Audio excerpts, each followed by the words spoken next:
130. A brand new day. Twilight Hermit Order. What kind of organization is it? Why haven't I heard of it? When Mr. Hanged Man was filling me in on the general knowledge of the various factions, he didn't even mention anything about this. Audrey was both surprised and confused. As the gray fog faded away, Mr. Fool's aloof figure had vanished. Her eyes darted around as she quickly made a guess.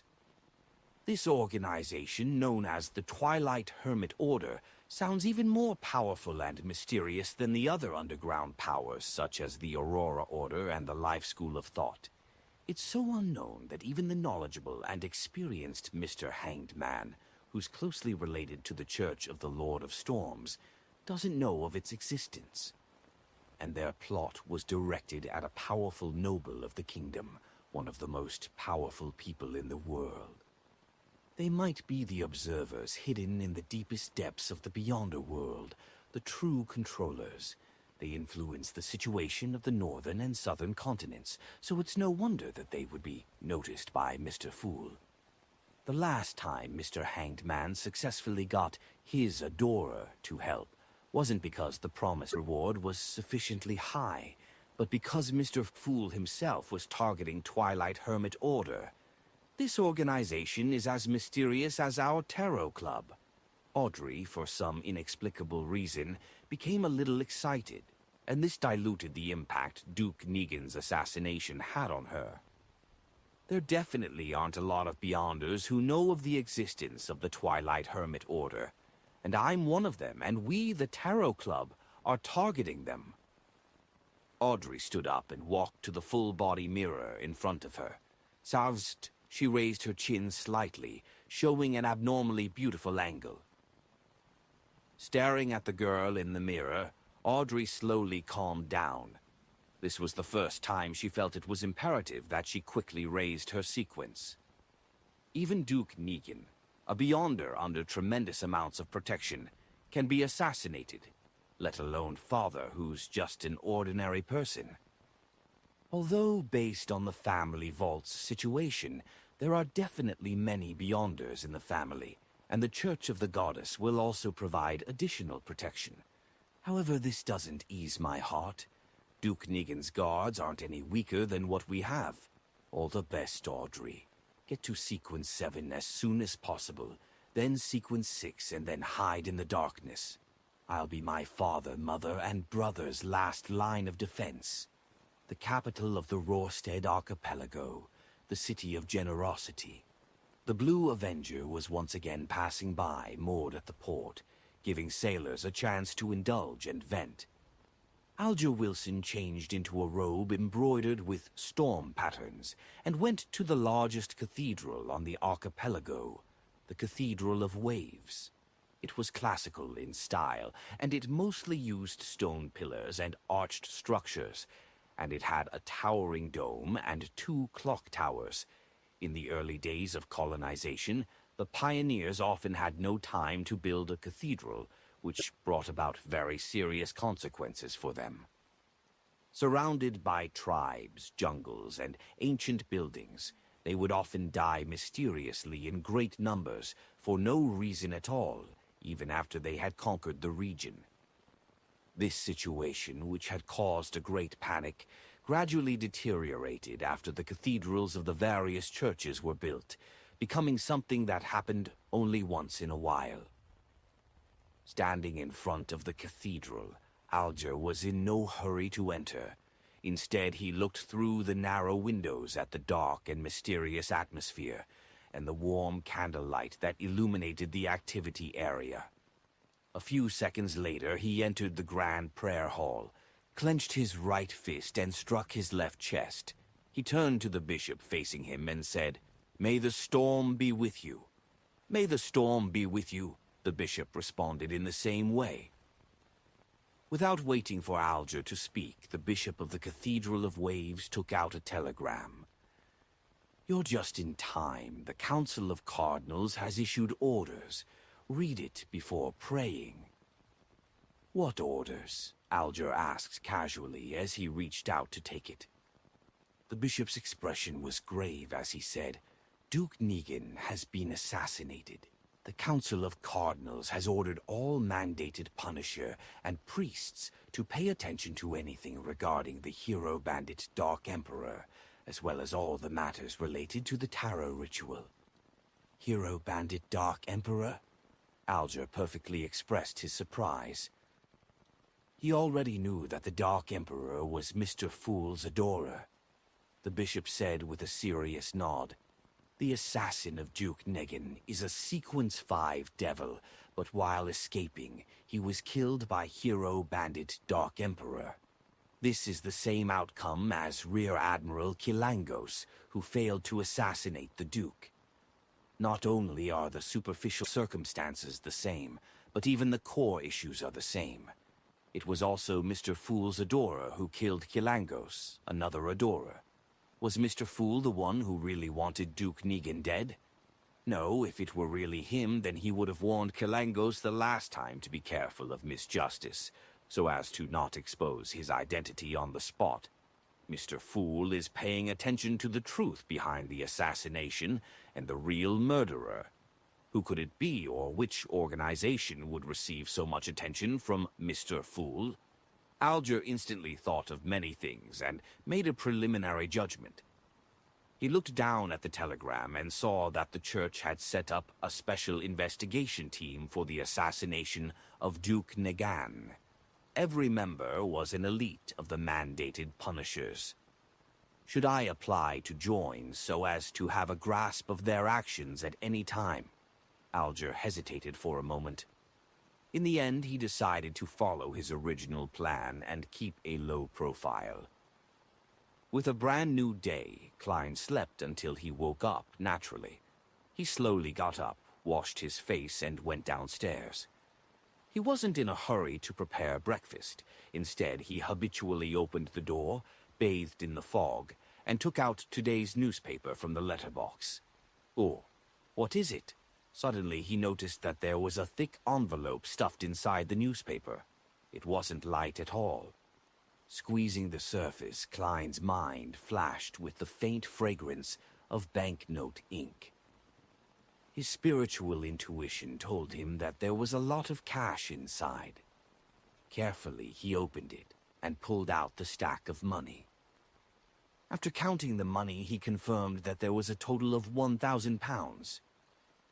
It's the reward money from the machinery hive mind.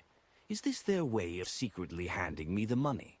How can they be so certain this is fine, leaving it in my mailbox just like that? What happens if it's stolen? The delighted Klein couldn't help but grumble. With this money and without the machinery hive mind protecting him in secret, he could go to vampire Emlyn White to complete the previous transaction. After breakfast, Klein immediately put on his coat and hat, held his cane, and stuffed the newspaper in his arm and went out. On his way to the carriage stop, he saw his landlord, Mrs. Stellan Sammer, directing the maid to load the suitcase into the carriage in front of the door. "Good morning, Mrs. Sammer." Klein smiled and greeted her. Stellan smiled modestly and returned the greeting. She seems to have recovered mentally. Who knows what happened to her? Klein curiously asked, "Where are you going?" "It's almost New Year's. Mary gave Luke some time off in advance. We're going to Desi Bay to usher in the new year," Stellan said proactively. "Sigh, we've been to a few of the cities there, including the famous coastal towns. This time we're preparing to go to Fina Potter. I've heard that the scenery in Seville City is quite good." Klein replied in jest, "How enviable." "What about you, Detective Moriarty? Where do you plan on spending the new year?" Stellan asked with a smile. "I'm probably staying here. Oh, right, I have to prepare some tools to repair the wall which Stuart had previously shot a hole in." Klein smirked and said, "Back to mid-seashore, where the winter smells different." The smile on Stellan's face became even more obvious. "I hope to meet you at Desi Bay in future New Year's Eve celebrations." south of the bridge, Rose Street, Harvest Church. Upon seeing Detective Sherlock Moriarty in his black tweed coat, Emlyn White, who was carefully wiping the candle stand, smiled. He combed his hair, walked over with his head held high, and said in a low voice, "There's information on Jason Barrier. A sanguine knows him. I have his information as well." Klein smiled as he handed the newspaper over. The headline read, "Yesterday, His Grace the Duke of Nigan assassinated, a true devil plundering the land." Beneath the title was a detailed description of the assassination yesterday, and it revealed that the murderer was a banker named Patrick Jason, who was killed on the spot, and the terrorist organization, the Aurora Order, claimed responsibility. When he saw the news earlier, Klein, who was having his breakfast, almost spewed out the milk in his mouth. At first he imagined that the Aurora Order's Mr. A was brain damaged to take responsibility for this matter.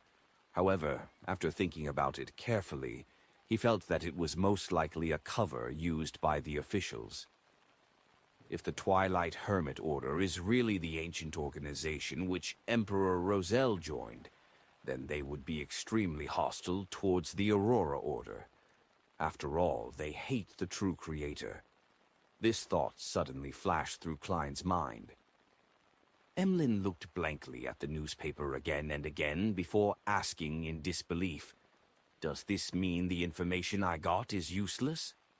In theory, Klein gave the vampire gentleman a sympathetic look.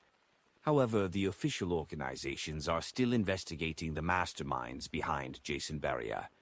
If your information points in the right direction, it should be of worth. As for Klein himself, he obviously didn't want to get involved in this matter anymore. No, he only knew Jason Barrier and some of his hobbies. Emlyn sighed. Seeing his reaction, Klein asked in amusement, "Don't you usually read newspapers? How did you only learn of such an important matter until now?" Emlyn gave him an odd glance. "Why should I read the newspapers? I'm very busy. Busy cleaning the Harvest Church, busy spending time with those dolls you have at home, and busy thinking of ways to trick people into giving you blood to drink. You really are a New Age vampire." Klein opened his mouth, but he used his clown powers to suppress the laughter he was about to let out. He didn't tease Emlyn White and said seriously, "I've already gathered enough money for those 2 ingredients. When can you give them to me?" Chapter 431. A drowning man shouldn't desperately clutch at straws. Upon hearing Klein's question, Emlyn White jumped in fright as he carefully sized him up and said, "You're richer than I thought." He had imagined that Sherlock Moriarty would take at least a week to raise 2,450 pounds. "I've been saving for a long time." Klein sighed in response. Emlyn nodded thoughtfully. "It's so lucrative being a private detective. This is just an identity that makes things convenient. If you don't encounter a huge bounty, it'll be 200 to 300 pounds a year," Klein said frankly. Emlyn glanced at him and asked casually, "So what do you actually do? Smuggling arms? Stealing from the vaults of the rich and powerful? For Beyonders below Sequence 7, there's not much that can be done to save up more than 2,000 pounds so quickly, and most of them are gray areas that border on breaking the law." "You, a vampire, are talking to me about breaking the law? It seems like you're rather eager to make some quick money." Klein smiled. "Accept some relatively dangerous missions. If you aren't afraid of death, you can try." Emlyn shut his mouth, and only after a long time did he say, "Come and find me in the evening. I'll take you to the seller's place." What an obedient vampire. Klein was about to agree, but he suddenly found it unsafe. What if the seller gets thoughts from seeing all the money? What if he doesn't have the corresponding Beyonder ingredients, and is trying to fool me to commit a robbery? Emlyn White can be trusted, but not necessarily the seller he's introducing. I have to find an excuse to perform a divination above the gray fog to confirm the degree of danger. Yes, there's no need for it to be so complicated. There's a better way. After some thought, Klein turned his head to look at Emlyn. No, go by yourself. I'll give you £1,000 as a deposit, and you'll bring the 2 ingredients to the Harvest Church. After confirmation, I'll pay the remaining balance. I believe the seller will accept this method. This will show the credit of a noble sanguine. Upon being flattered, Emlyn unconsciously lifted his chin. There's no problem with this way of trading. Saying that, he let out a laugh. Are you afraid that the other party will not keep their word? Are you more at ease in the Harvest Church? Of course, anyone would feel safe when they see a Mother Earth adorer by the side who is over 2.2 meters tall and has exceptionally firm muscles. Klein smiled and pointed at Father Utravsky. People who can deal with him wouldn't mind £2,000 to £3,000. Emlyn's face darkened and he snorted. Aren't you worried that I'll steal the £1,000 deposit? Klein casually looked straight ahead. Why should I be worried? You will come back here every day, making it easy to find you, and a living creature like a vampire would sell for more than £1,000. Emlyn, who had been hit in a sore spot, muttered in exasperation, Sanguine. Do you understand? Sanguine. Also, don't call me a creature. Klein chuckled and didn't say anything as he waited for Emlyn to calm down. We'll do it the way you requested. Finally, Emlyn reached out and rubbed his temples. Klein immediately took out the envelope he had received that morning, and he handed it to him along with the thick stack of cash, worth £1,000. See you here at 8 tonight. After counting the bills and after confirming that there was no mistake, Emlyn warily stole a glance at Father Utravsky and said in a low voice, Mr. Private Detective, with you being in contact with a lot of intelligence and news, have you heard of an evil god known as the Fool? Evil? Evil? You've... Inwardly, Klein nearly threw out a profanity. He answered with the most normal expression. Many people are searching for believers of the Fool recently. Are you planning on joining their ranks to obtain the relevant bounty? Emlyn sighed and said, No, I'm only considering whether I should ask this evil god or the evil soul to help me dispel the psychological cue. As you know, the rumors going around include his specific honorific name, and as long as it's converted into Hermes or Ancient Hermes, it's possible to get a response. What do you know about him? How much harm will he bring to his believers? Will he forcefully change the believers' views? Although it points to me, I still have to say, my dear vampire friend, you are like a drowning man desperately clutching at straws. Feeling mixed emotions, Klein said, The Fool is very mysterious. Up to this day, apart from the news you already know, no one knows of his detailed situation. For example, how vast his clergy is, or what sort of corresponding prayer rituals there are. What puzzles me is that you aren't considering the two of your sanguine's ancestor, the ancient goddess Lilith. As long as the ritual is correct and the offerings are appropriate, she will help you dispel the psychological cue. Emlyn leaned back slightly and stared straight ahead, saying nothing for several seconds. He seemed to instantly become sullen.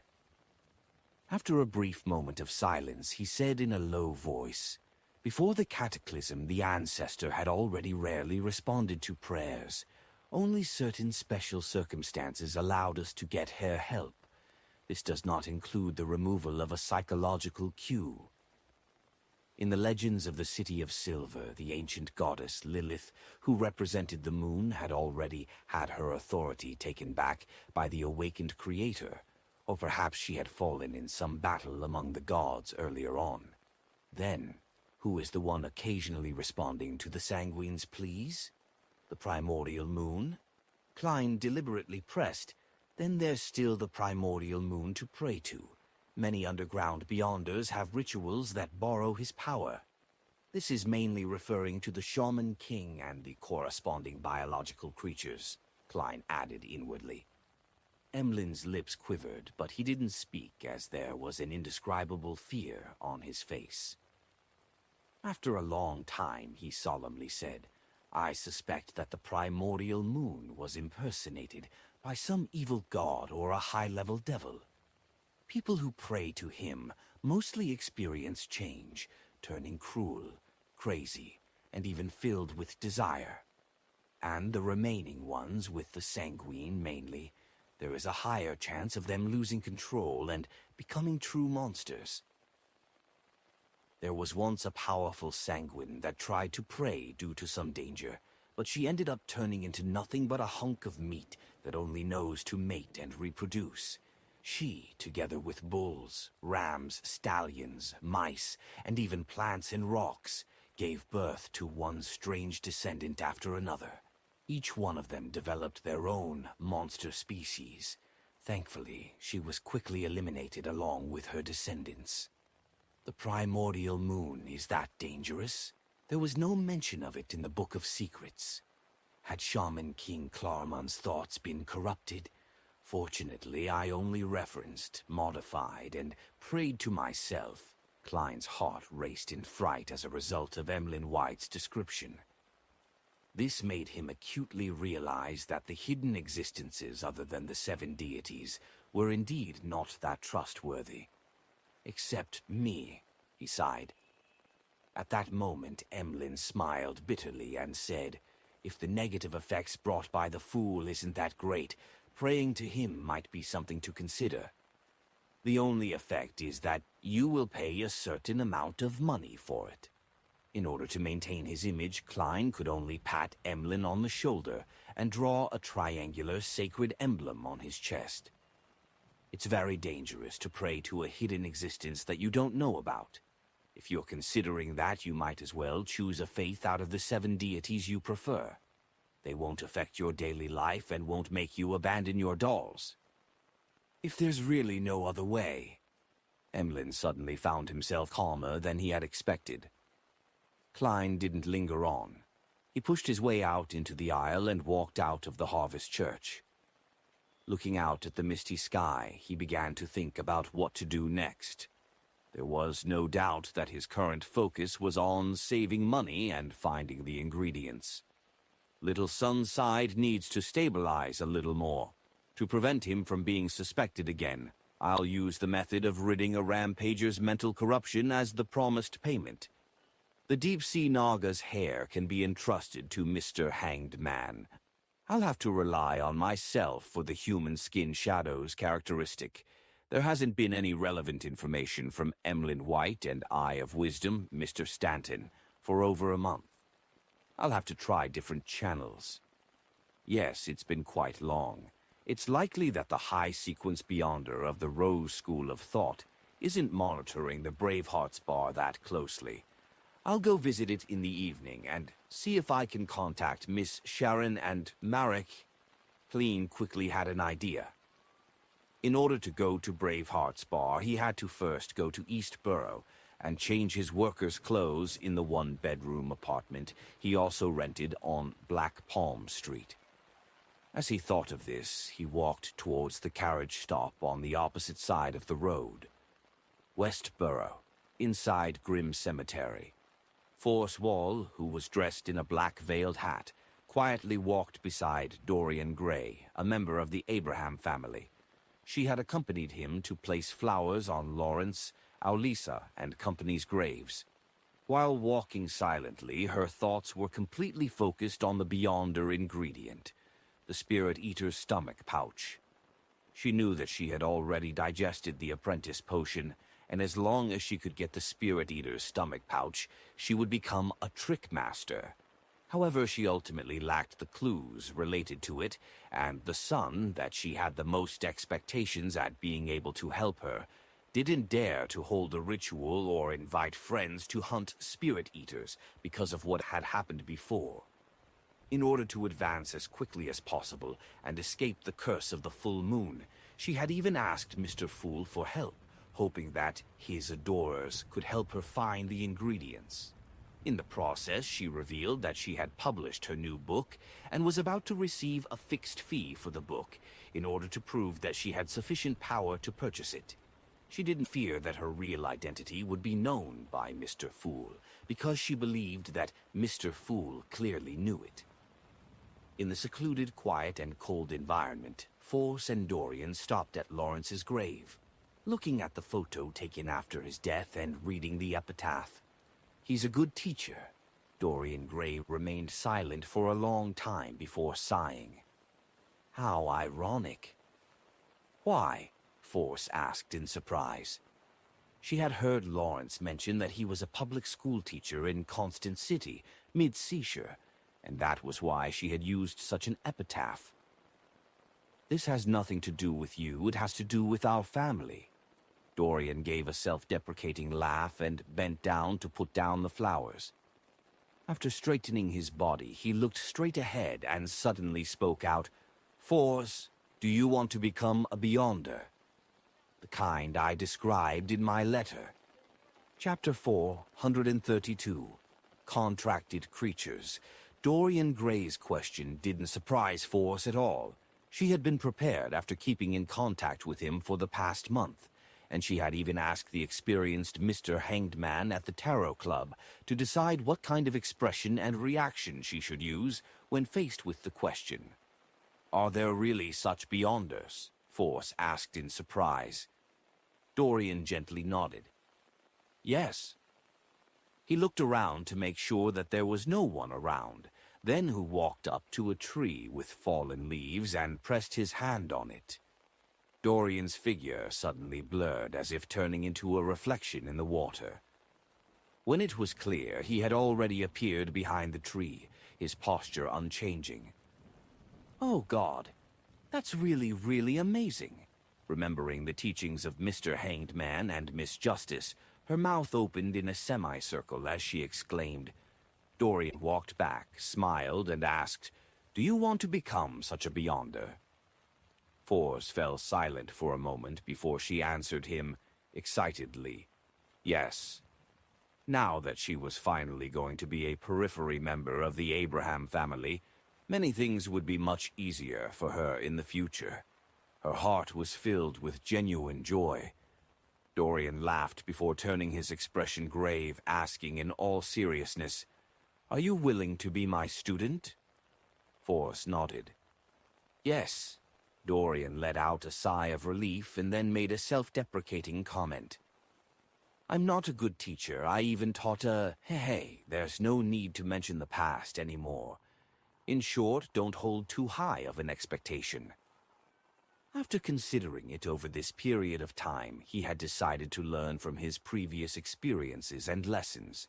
He didn't tell Force the situation regarding the Abraham family and only treated their relationship as one of teacher and student. That way, he didn't have to worry about the other party coveting his family's few remaining mystical items. "No, your explanations of mysticism are excellent, really, Mr. Gray." "No, teacher." Force quickly confirmed the relationship between them. Dorian looked at the tombstone, shook his head, and exhaled. "I wasn't planning on taking in any more students, but your noble character infected me. If nothing unexpected happens, I can give you the corresponding potion today." "Today?"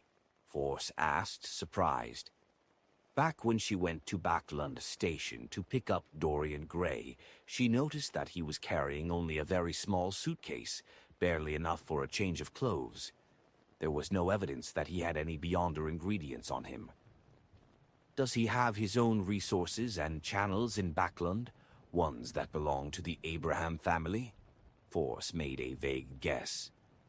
Her original plan was to rely on the inconvenience of the distance between them to sell off the Beyonder ingredients for the apprentice potion, and then tell him that she had successfully advanced to become a Beyonder. This way, she was able to obtain a considerable amount of cash, as well as to avoid the tragic consequence of taking the apprentice potion again and having to spend time to digest it. Yes. Without explaining, Dorian pointed in the other direction. Let's go see La Barrow and Aulisa first. Taking a turn, they left Grim Cemetery and returned to the house in Sherwood Borough, which Fors and Shio had rented. For the past month or so, Shio, who had advanced to sheriff, had been leaving early and returning late every day in order to pay off her heavy debts. She had been trying hard to get every bounty she could get, so there was no doubt that she was of the house around noon. Is there a quiet room? Dorian looked around casually. Plenty. Force led her new teacher into the activity room on the first floor. Dorian circled the room, checked the surroundings, and then asked Force to light a candle mixed with a piece of dark red sandalwood. He closed the door and drew the curtains. He walked to the candle and took out 2 bottles of essential oil and some common herbal powders. Holding a ritual, shouldn't there be 3 candles? Force curiously watched from the side and didn't rashly open her mouth, as if she was stunned by the atmosphere.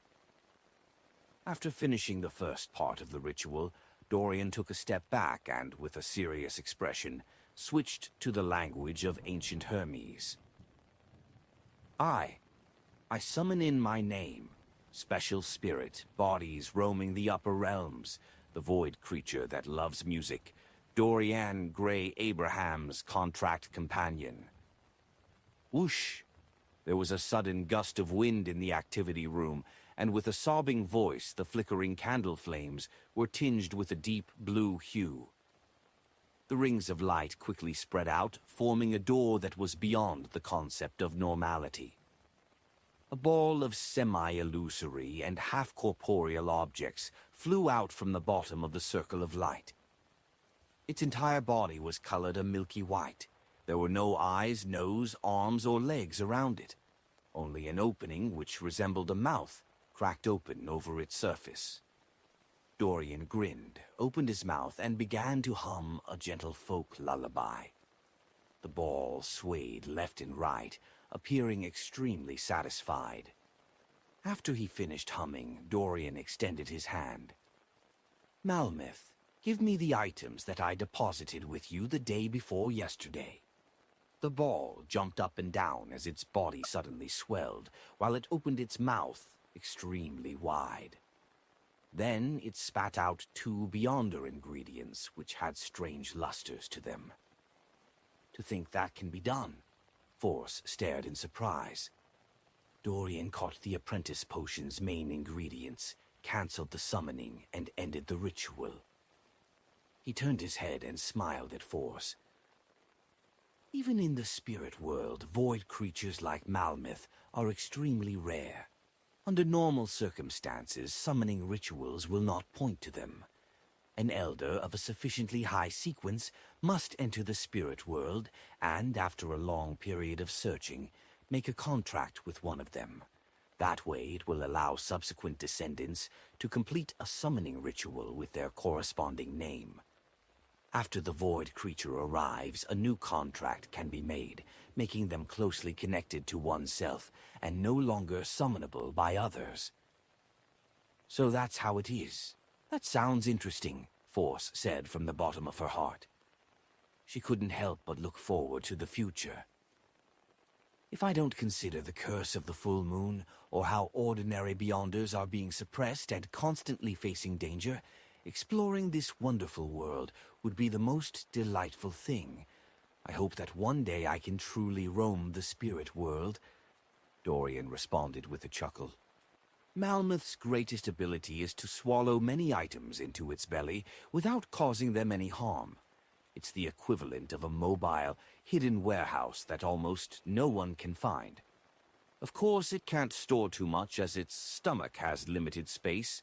Also, it doesn't like people without talent in music. It would reject signing a contract with such people. At least I can play the lyre.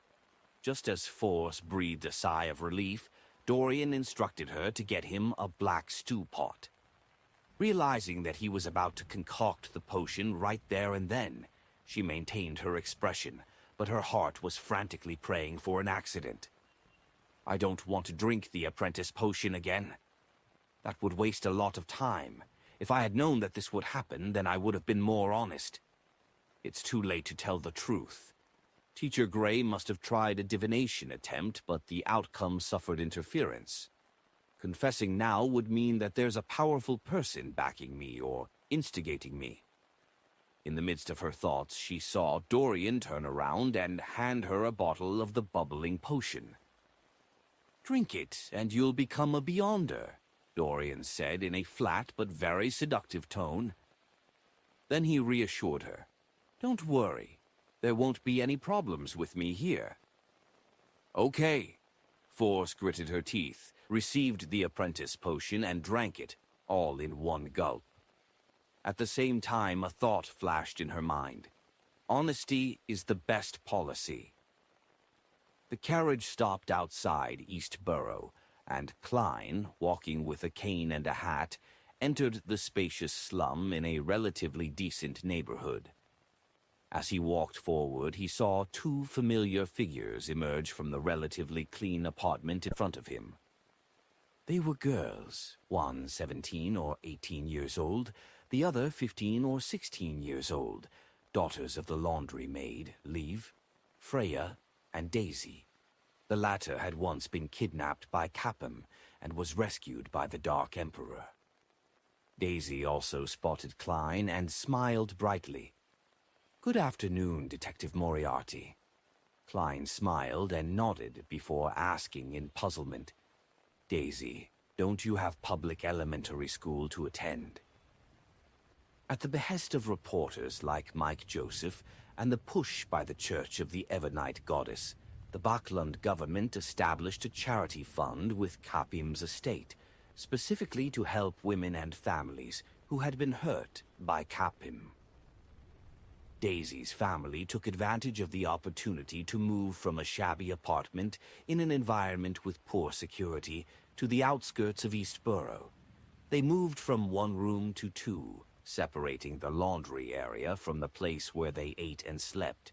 In addition, Daisy received a bursary for attending a public elementary school, and she was delighted that the charity fund was responsible for her tuition and meals costing 3 pence a week.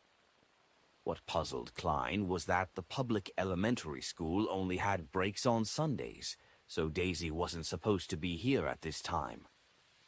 "The school is very close. I took advantage of the afternoon break to return and help Freya bring the washed and dried laundry to a client. She and Mother can't handle the workload," Daisy answered frankly.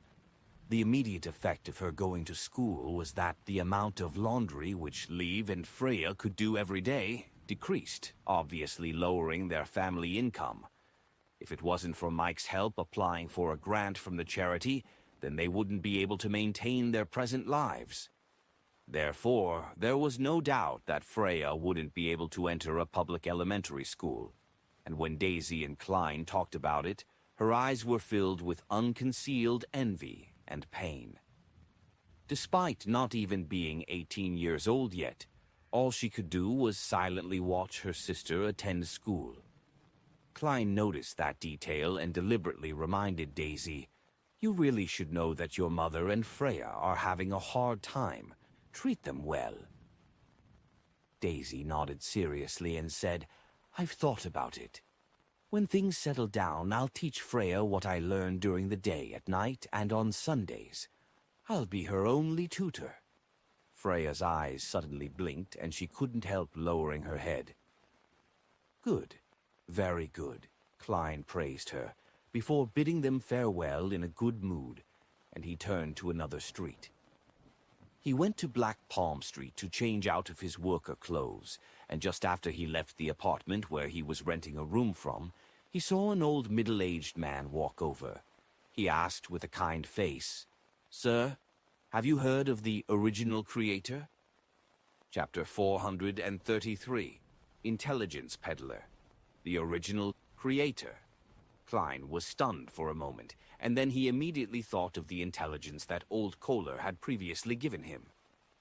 Recently, there had been people preaching the faith of the original creator in Eastborough, the dock area, and the factory district. It pushed the belief that he hadn't really passed away, and that he existed in the body of every human being and every object. As long as one served him wholeheartedly and praised him, then not only would his believers be redeemed after death, but they would also enter his kingdom. They would also suffer tremendous improvements in their present life, for instance, having sizzling meat to eat every day. This was very close to the Aurora Order's theory of the mutated creator, so Klein had decided that it was the secret organization which was behind it. He felt that they had begun to value the vast majority of the poor after the Lanavis incident. They've already developed so arrogantly to even solicit people on the streets? Klein hesitated and replied, "I've heard of that." The well-dressed middle-aged man immediately revealed a smile. "Then do you know about the incoming apocalypse? Do you know that the original creator will create a sanctuary to protect his believers?" For a moment, Klein thought of going with the flow and be inoculated so as to slowly infiltrate the Aurora Order's periphery organization, so as to gather the appropriate evidence and clues to take revenge on them for seeking the believers of the Fool. But after careful consideration, he felt that it was too dangerous. It was something that was tiring and troublesome for him to do alone, without any certainty of success. In the end, he decided to inform the machinery hive mind about the current situation and leave it to the official organizations to handle. After thinking through the problem, Klein's expression immediately darkened. "I don't know, and I don't want to know." He strode forward, shaking off the middle-aged man and ignoring his shouts. On the way out of Eastborough, he watched carefully and found that the workers who had lost their jobs due to the off-season and the efficiency improvements from textile machines were grouped together. They were being comforted and were listening to the preaches from people of unknown identities. The investigations of Eastborough, the dock area and factory district were completed 2 months ago. Why haven't the 3 churches and Parliament produced any concrete measures yet? The importance that they've placed on this issue must have increased. It's impossible for them to not notice the current situation. Is this a trap for bigger fish? That's very risky and can easily get out of hand. As Klein lampooned, he pushed the cap on his head as he walked out of Eastborough and went straight to the Backland Bridge area. At noon, the Brave Hearts Bar had just opened, and there were almost no drunkards present. Only the nearby busy workers would come in and grab a simple lunch. Klein mingled with them and spent 10 pence on wheat bread with pork sausages and a glass of Southville beer, making himself appear rather rich. After leisurely filling his stomach and finishing his beer, he looked at the bartender. "Is Kaspar's Kalinin here?" He planned on replenishing some of his ordinary ammunition while he was here. The bartender glanced at him. "It seems like you haven't been here in a while." "Kaspar's is dead. It's said that he was a little restless while sleeping at night, wrapping himself in a tight bundle and suffocating himself in the end. Heh. I don't really believe that kind of thing would happen. I've only heard about such things in ghost stories, but that's what those black and white dogs say." Black and white dogs were referring to the police who wore black and white checked uniforms. Suffocating himself to death. That sounds like mysticism. Was it because the Rose School of Thought's high-sequence Beyonder was unable to find Miss Sharon and Marek, and thus they chose to kill someone to vent their anger? Where's the bearing of being a high-sequence Beyonder? In that case, Kaspar's wasn't able to contact Miss Sharon. Perhaps they've already left Backlund. Kaspar's wasn't prepared for the dangers of the Beyonder world. If it were me, I wouldn't have returned to the Brave Hearts Bar. I would have taken all the money I saved up and go to another city for a change in environment. However, under normal circumstances, a high-sequence Beyonder wouldn't specially deal with such ordinary people. At most, they would force a mediumship ritual without considering the after effects, as expected of the self-indulgent Rose school of thought. To think a high-sequence Beyonder would actually do such a thing. While feeling surprised, Klein also felt pity for the black market arms dealer. The bartender wiped a cup and continued, "If you wish to buy some stuff, there's a new dealer." "Who?" Klein asked in passing. "Old man. He's in billiard room 3, the bartender said without looking up. Klein immediately stood up, slowly walked towards that familiar place, and knocked on the unlocked door. "Come in," a voice rang out. "This voice sounds a little familiar." Klein pushed open the door and looked inside. Standing by the table was a boy that didn't look too old. He was dressed in an old overcoat, a brown bowler hat, and had bright red eyes. It was Ian, whom Klein had met when he first arrived in Backlund. Back then, he was entrusted with the case of Detective Zurial's disappearance and was ultimately involved in the conflict over the manuscripts of a third-generation difference machine. He had been forced to pay a high price to have Mr. A from the Aurora Order kill the Inti's ambassador that was sent to the Lowen Kingdom, Bakerland Jean Madden. "It's you, Detective Moriarty." Ian was startled. He had deliberately stuck 2 whiskers above his mouth to make himself look older. Klein smiled as he entered the billiard room and closed the door in passing. "Long time no see." He was initially surprised that Ian had appeared here and had become a black market arms dealer, but then he thought of the details behind the matter and found that it made sense. Klein being able to come to the Brave Hearts Bar and find Kaspar's Kalinin was all thanks to Ian's introduction. This teenage boy definitely had some connections around here. "Yeah." Ian wiped away his shocked expression and mumbled, "I went to Pritz Harbor for 2 months and found those guys to be so savage and cruel. They didn't even have the slightest bit of modesty or love for children, so I had no choice but to return to Backlund and do what I was good at. When Kaspars died, I decided to switch careers." Before Klein could say anything, he added, "Mr. Detective, I've always kept in mind that I still owe you 2 requests. There's no need to explain so much, nor do I care what you've done in the past. Although I've always thought that your escape from MI9 was suspicious, I didn't care too much about it." Klein picked up a cue stick, gestured, and said, "Other than dealing in black market weapons, you seem to be selling information." "Yes," Ian answered very calmly. "What do you want to know? It's free." "Very straightforward. Feeling guilty about what happened to me previously?" Klein pushed the cue stick forward and hit the ball, sending a red ball right into the middle pocket. Without a trace of politeness, he straightened his body and said, "Recently, everyone has been looking for the believers of the Fool. There are many bounties available. What news do you have?" Ian thought for a moment and said, "Nothing. I even suspect whether the Fool has any believers, since no one can find any clues. This is what you call blasting air with a cannon." Klein gave a silent, self-deprecating laugh before turning to ask, "In addition, there's another bounty. People are looking for a lecturer named Isaac Eggers. I wish to know who was the one behind the bounty so as to determine if I should involve myself in it. Searching for people is very time-consuming." Ian didn't directly answer. He surveyed his surroundings and lowered his voice. My nine. It's not the numinous episcopate. It seems like it really was arranged by Inse Zhang-Will. He's trying to create conflict between Mr. Azik and MI9. Perhaps he knows some secret that he shouldn't be aware of. A series of thoughts flashed through Klein's mind.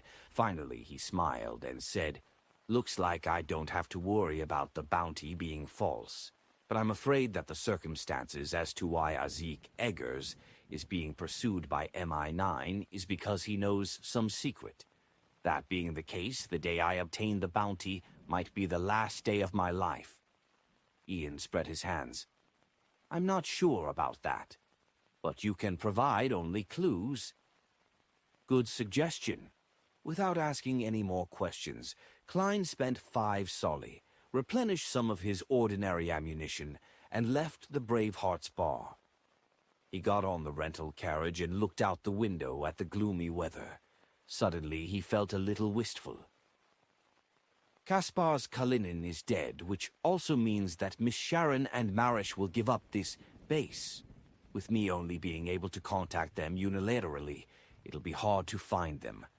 Unless they encounter some difficulties that require my help, or they have reached the stage of dealing with the evil spirit buried in the ruins. Otherwise, I'll likely not be meeting them again. Although they can't be considered friends, we've cooperated with each other twice. I could interact with them as a Beyonder without hiding my face.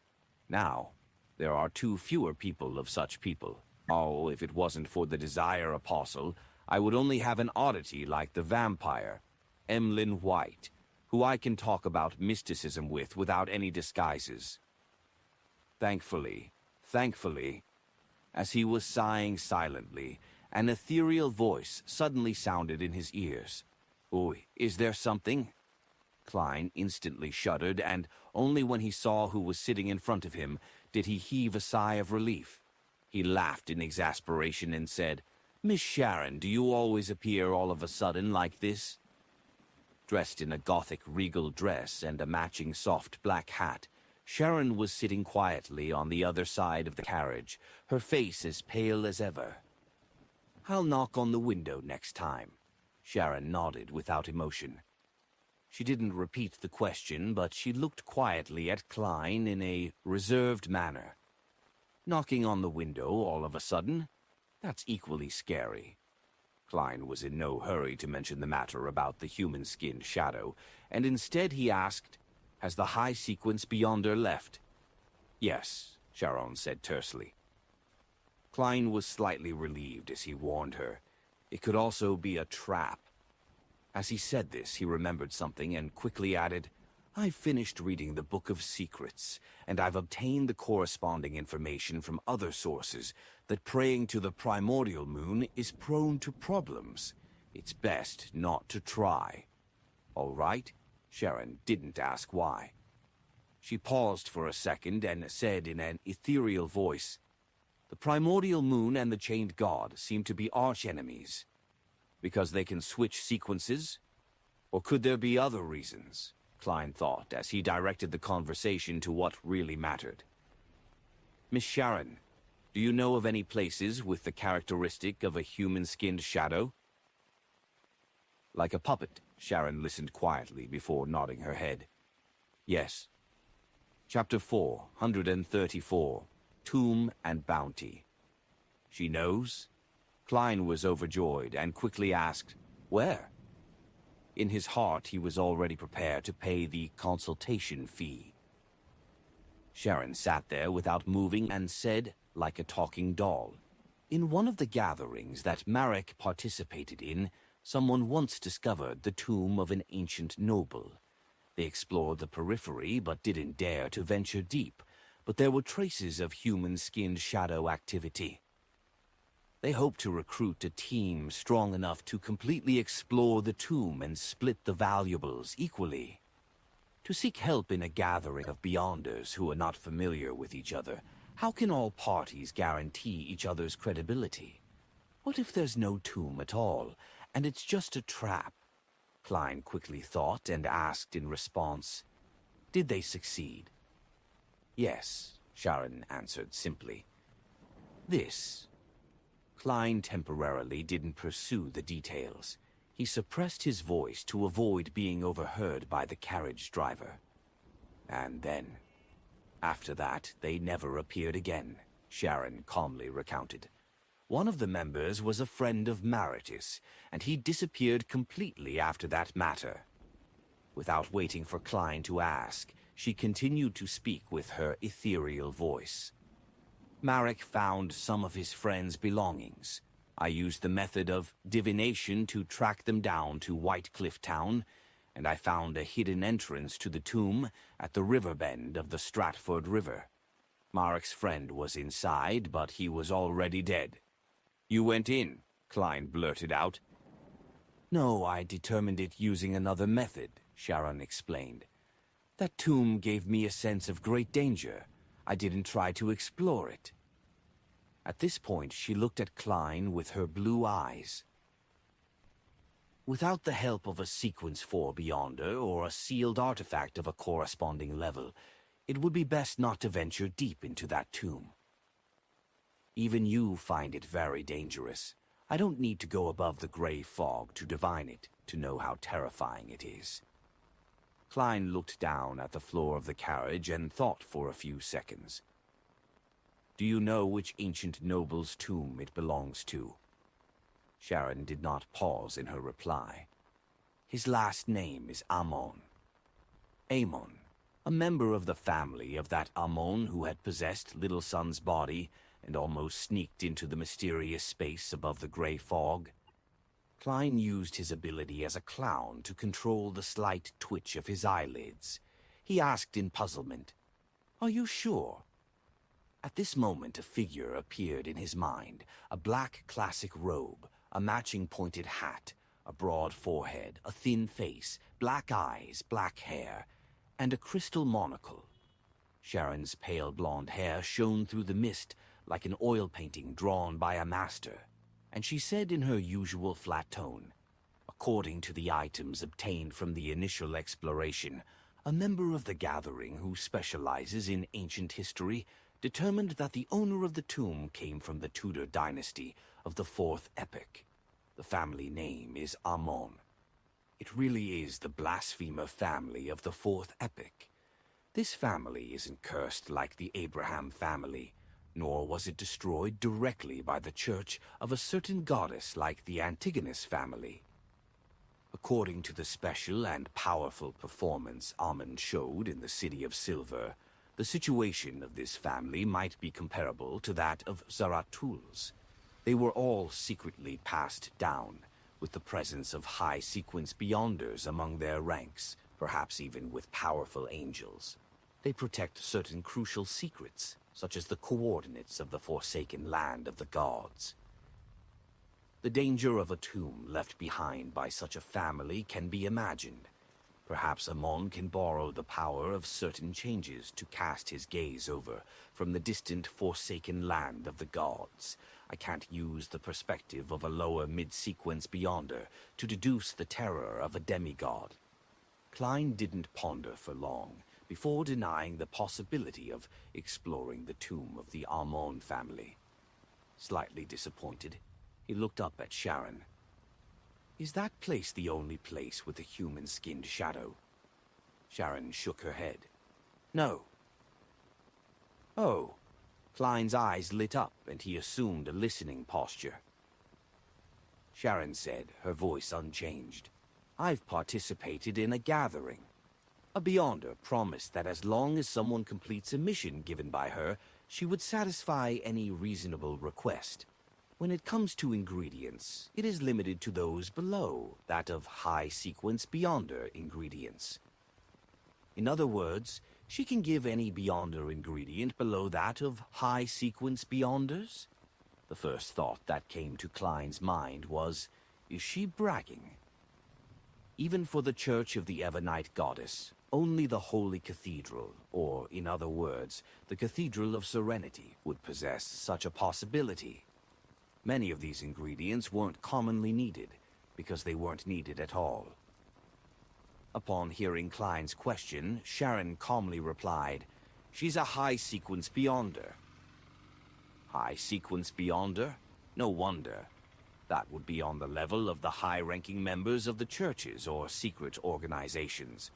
Even if they don't belong to any party, they would still build up their own faction.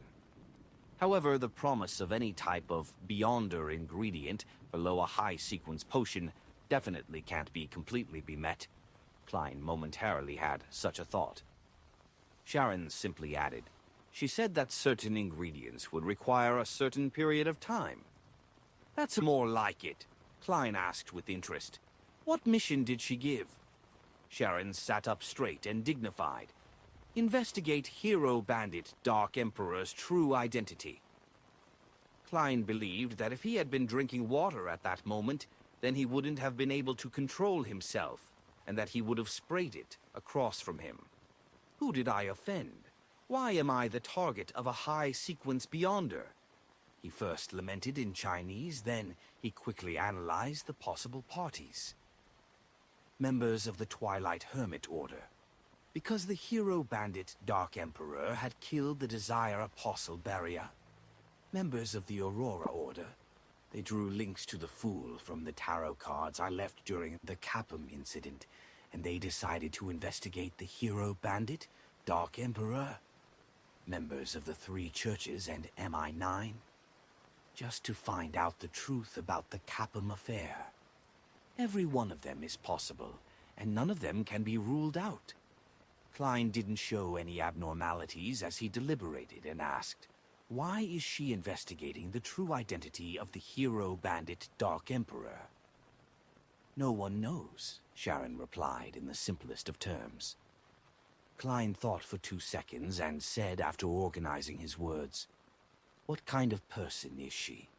I want to know if I should take this mission." Sharon remained silent for 2 seconds, seemingly in recollection. Then she described, female, above 1.70 meters tall, very well proportioned, chestnut hair, was disguised, loves black leather boots, only occasionally attended the gatherings, and first appeared 2 months ago.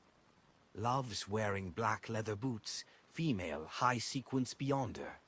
When these 3 keywords were put together, it immediately triggered a certain part of Klein's memories. Back when he went to the Royal Museum to steal the Dark Emperor card, he had met a mysterious high-sequence beyonder in the reconstructed study of Emperor Roselle. She only revealed her feet in black leather boots, and when he borrowed the power of the Grey Fog to escape, he ended up running into the Devil Dog due to the side effects of the Master Key, and had to shout for help. Therefore, Klein Moriarty ended up meeting the female demigod again. Her? Why would she look for Hero Bandit Dark Emperor? She's confirmed that the thief who stole the card of blasphemy is a spirit body, and knows what would happen if a spirit body carries and contains the Dark Emperor card. Hence, she has locked onto the Hero Bandit Dark Emperor, who has similar traits. Klein quickly thought of a very convincing possibility. The only thing that confused him was how the other person knew that he had taken the Dark Emperor card, and not any other cards, such as the Abyss card or the Sun card. Unless she was targeting the card of blasphemy, and she had investigated beforehand that it was the Dark Emperor card. Well, Miss Sharon said that she joined the gathering for the first time more than 2 months ago. This matches the timing of Roselle's exhibition. Later, she occasionally participated without leaving Baklund, or perhaps she returned regularly to search for the enemy who had taken the Dark Emperor's card. Klein's thoughts blazed through his mind as he gave a faint smile. "I'll keep an eye out for her. I hope there's something to be gained." "Oh, she can forget about getting anything her entire life," he added inwardly without hesitation. Sharon nodded almost imperceptibly and said nothing more about the human-skinned shadow. Oh, obviously she only had 2 leads, but it was still better than the vampire Emlyn White and Eye of Wisdom Isengard Stanton's circle. Klein slowly exhaled, concealing his inward disappointment, and said with a respectful tone, "You and Marek aren't troubled by the curse anymore, are you?" "There's only one Scarlet Lunar Corona," Sharon answered calmly. "The person who wore the Scarlet Lunar Corona was immune to the full moon's effects, a dream item for mutants. That is to say, one will be fine, and one will be in the same situation as before. When affected by the full moon, Marek will be driven to insanity, while Miss Sharon will lose her strength. It appears Marek is the one using it, Klein thought as he changed topics. Have you found a way to remove a rampager's mental corruption on the Beyonder characteristic left behind by Wraith Steve? He casually asked this question without much hope. In his heart, he believed that there was a greater chance with the sun. No, Sharon appeared like she was talking about someone else.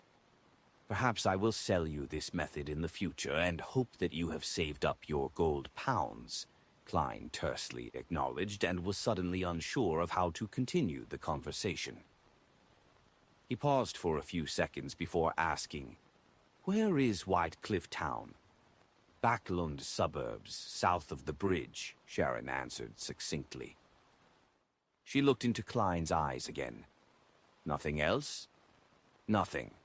Klein first shook his head and then asked, "Can I tell others about the tomb?" "Sure." Sharon's figure rapidly faded before she disappeared from the carriage.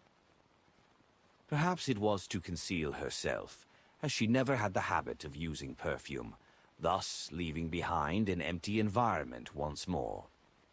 Chapter 4, 135, Aggregation Effect, 8 p.m., Harvest Church. After changing back into his usual attire, Klein looked around once as he pressed down on the edge of his hat. Then he walked into the hall and headed for Emlyn White, who was standing before 3 rows of candles on the right side of the hall.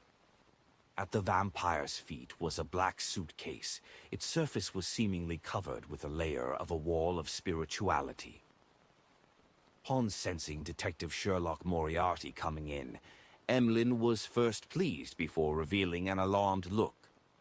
He bent down to grab his suitcase and took a few steps back, closing the gap he had with Father Utravsky, who was focused on praying.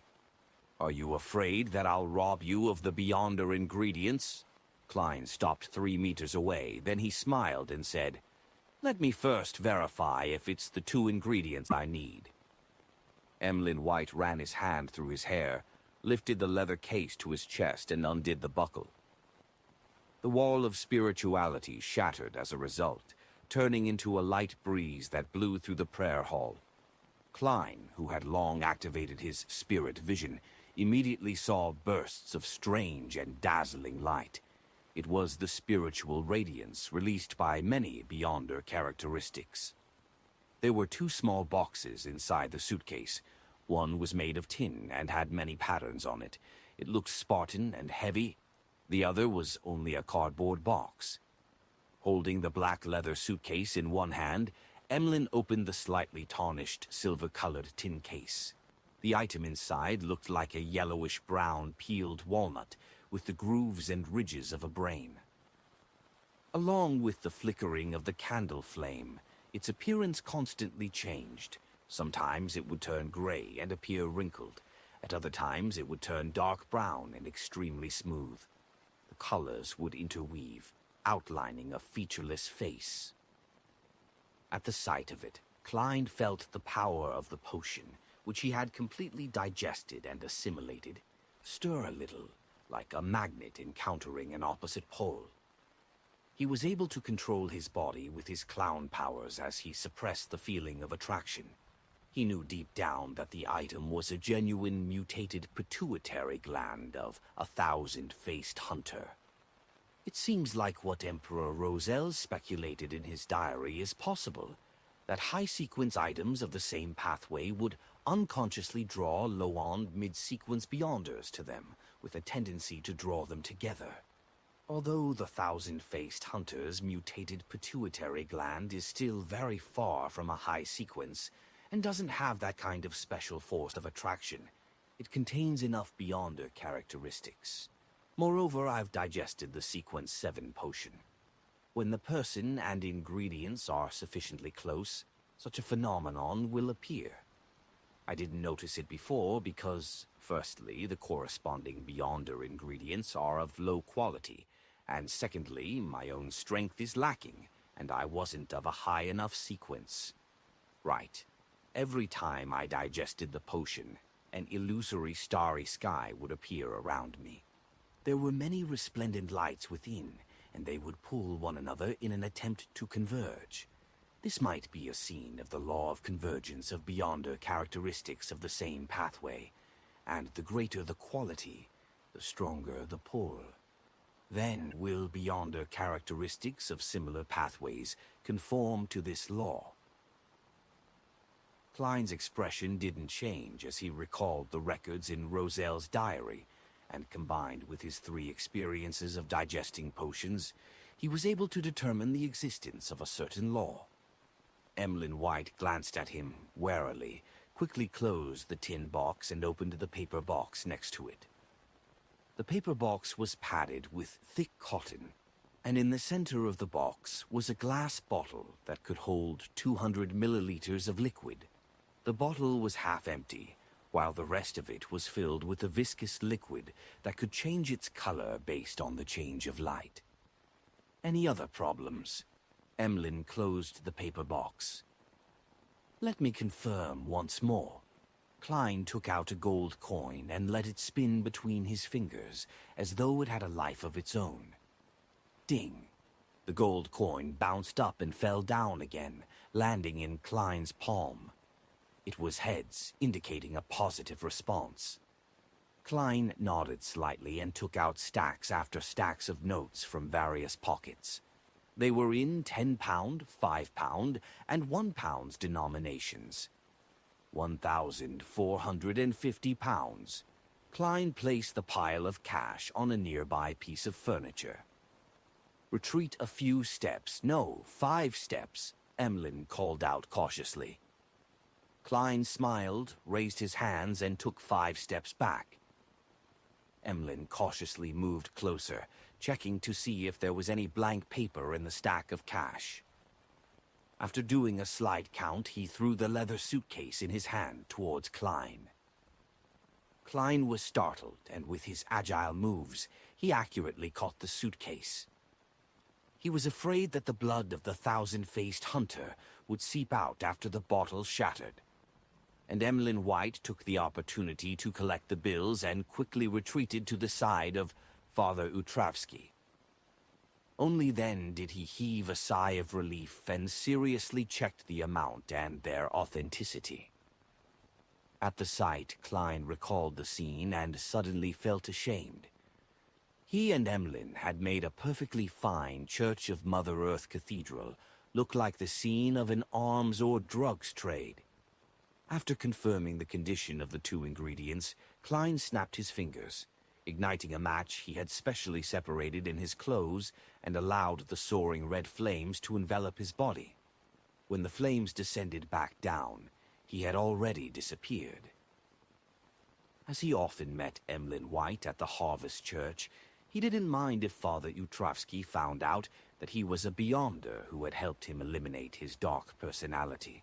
He even felt that this would give him some form of friendship. Emlyn, who was counting the money, looked up and was stunned for a good 2 seconds. He muttered to himself in a low voice, "My suitcase, my tin box." On the lamplit street, a carriage rolled over the puddles and headed for the edge of Empress Borough. Force has told her good friend, Shio Derecha, that she had a teacher and had ended up consuming another apprentice potion.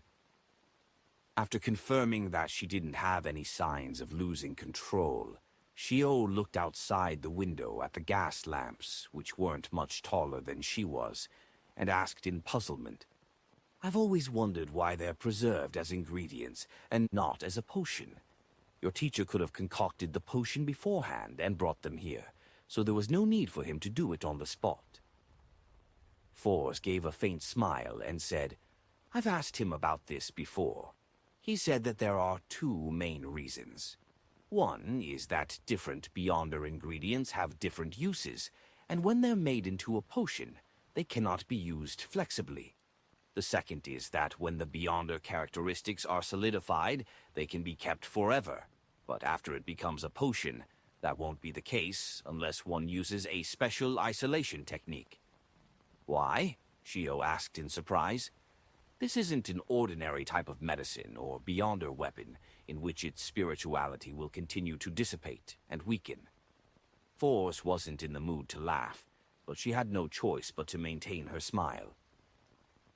It's not a problem about the characteristic loss, but that once Beyonder ingredients become potions, not only can humans absorb them, even other creatures or materials without life can. It's just relatively slower. For example, if I use a glass bottle to store the potion, it might appear fine, but after a few days, the glass bottle would have finished drinking the potion, becoming a special mystical item. It might even gain intelligence. Of course, my teacher said that such a situation has very huge side effects, akin to what a rampager leaves behind. The 7 churches and some hidden factions have special isolation techniques, but it's rather troublesome, and they won't use it on lower mid-sequence potions. How amazing, Shio sighed. She took another look outside and said in a low voice, "We're almost there." She and Force were here to attend the Beyonder gathering, which Mr. A was holding. Force smiled while feeling her heart bleed. I hope there's the Spirit Eater's stomach pouch. Her teacher, Dorian Gray, had taught her the acting method before he left. He even gave her the potion formula for Trickmaster and got her to attempt to find the Beyonder ingredients on her own. If she hadn't gathered all of the ingredients by the time she digested the apprentice potion, she could write to him for help. This left Force in a rather lost state. Why did I spend large sums of money to purchase the Trickmaster formula and the acting method? Up to now, the greatest and invaluable help the Tarot Club has given me were the things Mr. Hanged Man and Miss Justice taught me to take note of, as well as Mr. Fool's interference in divination.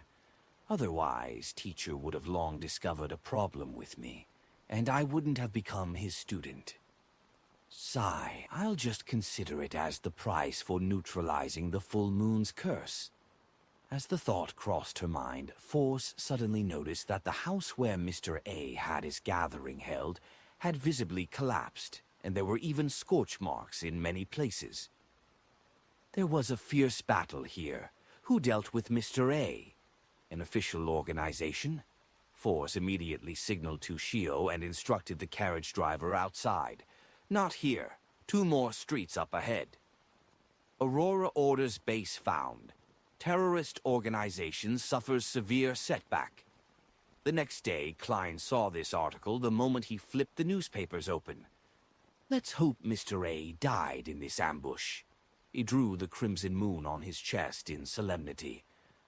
He had already thrown the 1,000-faced hunter's blood and mutated pituitary gland from last night above the gray fog to ensure that they wouldn't be lost. Even if I die, they won't be lost. Klein chewed on a piece of bacon with great ease.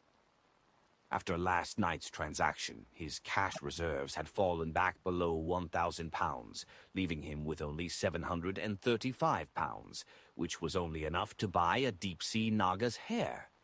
After that, he didn't have the ability to purchase the human skin shadow's characteristic. Without any better clues or money, Klein rested at home the entire morning.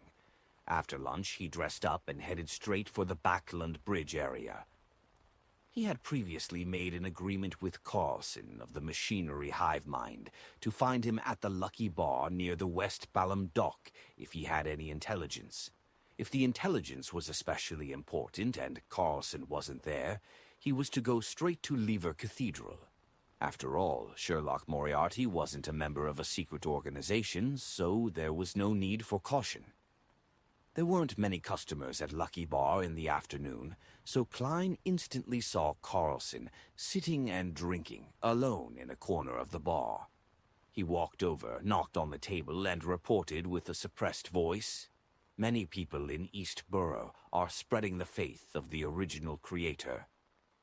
Carlson sipped some alcohol brewed from pure malt and replied non-committally, "I'm aware." As expected, Klein commented silently before smiling. "I have a clue regarding a 4th epoch tomb of a noble." "Ah, The glass in Carlson's hand paused as he looked at Klein in surprise, and he unconsciously nudged his thick glasses. But he noticed that Detective Sherlock Moriarty wasn't continuing to describe the matter, but looking at the bartender a few steps away, while saying with a smile, "1 glass of Southfield beer." Chapter 4. 136, Klein's request, seeing the white foam of the Southfield beer being placed in front of Sherlock Moriarty. Carlson finally came to his senses.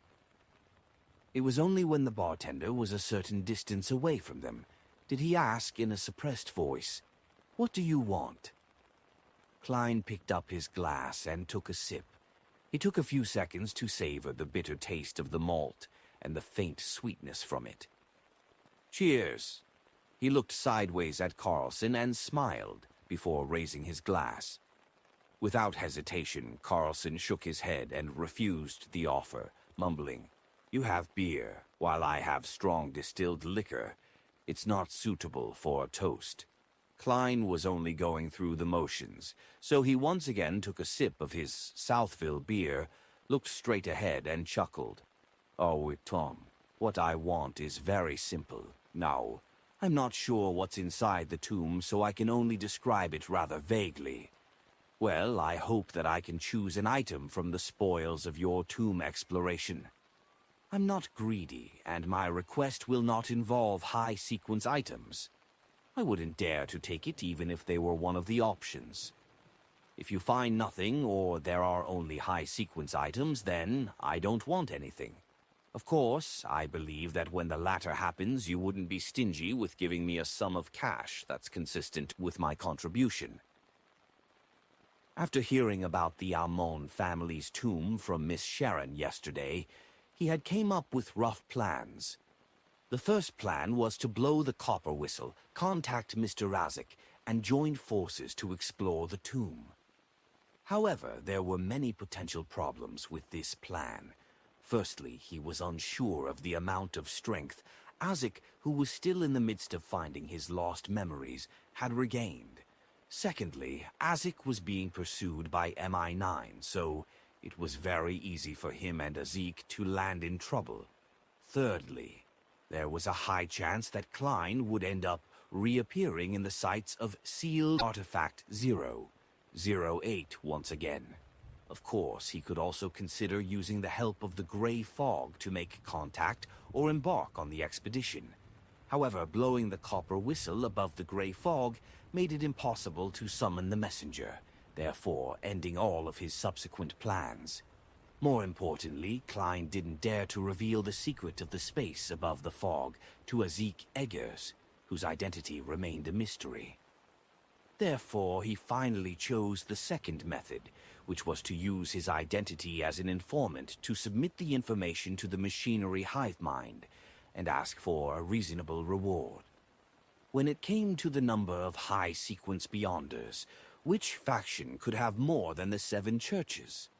According to what Klein knew, there were close to 10 high-sequence Beyonders in the Church of the Evernight Goddess.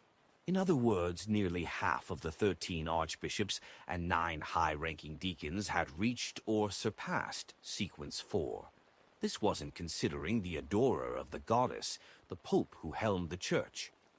Even if the situation regarding the Church of the God of Steam and Machinery was inferior in this aspect, it couldn't be that inferior.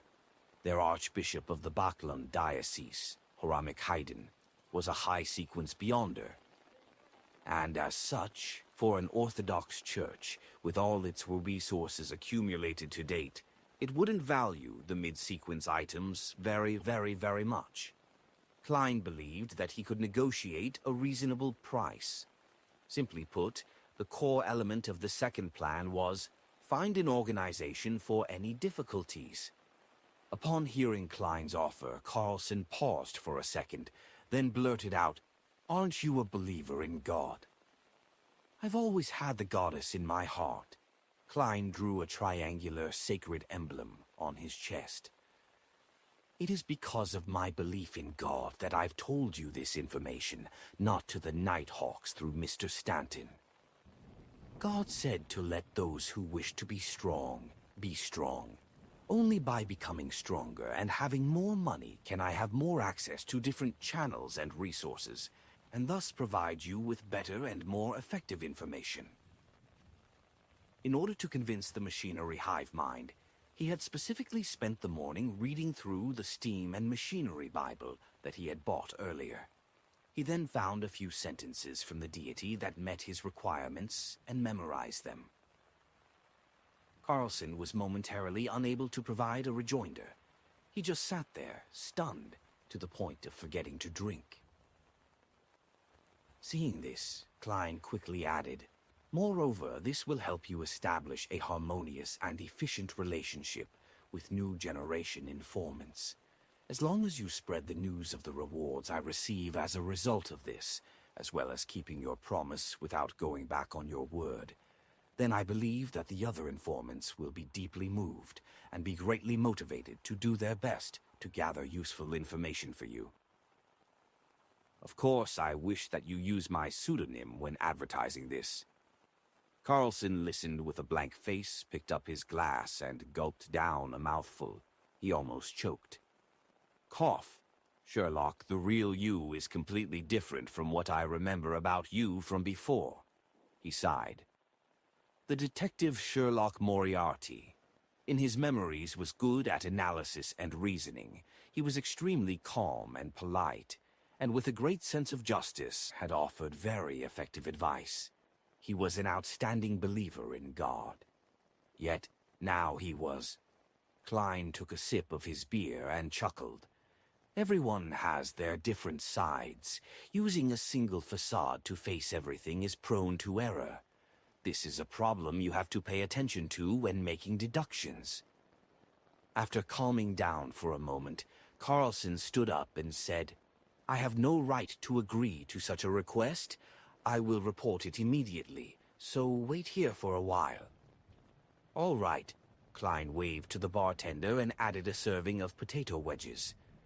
By the time he leisurely finished his food and beer, Carlson returned to the bar with the deacon of the machinery hive mind, Ikanzer Bernard.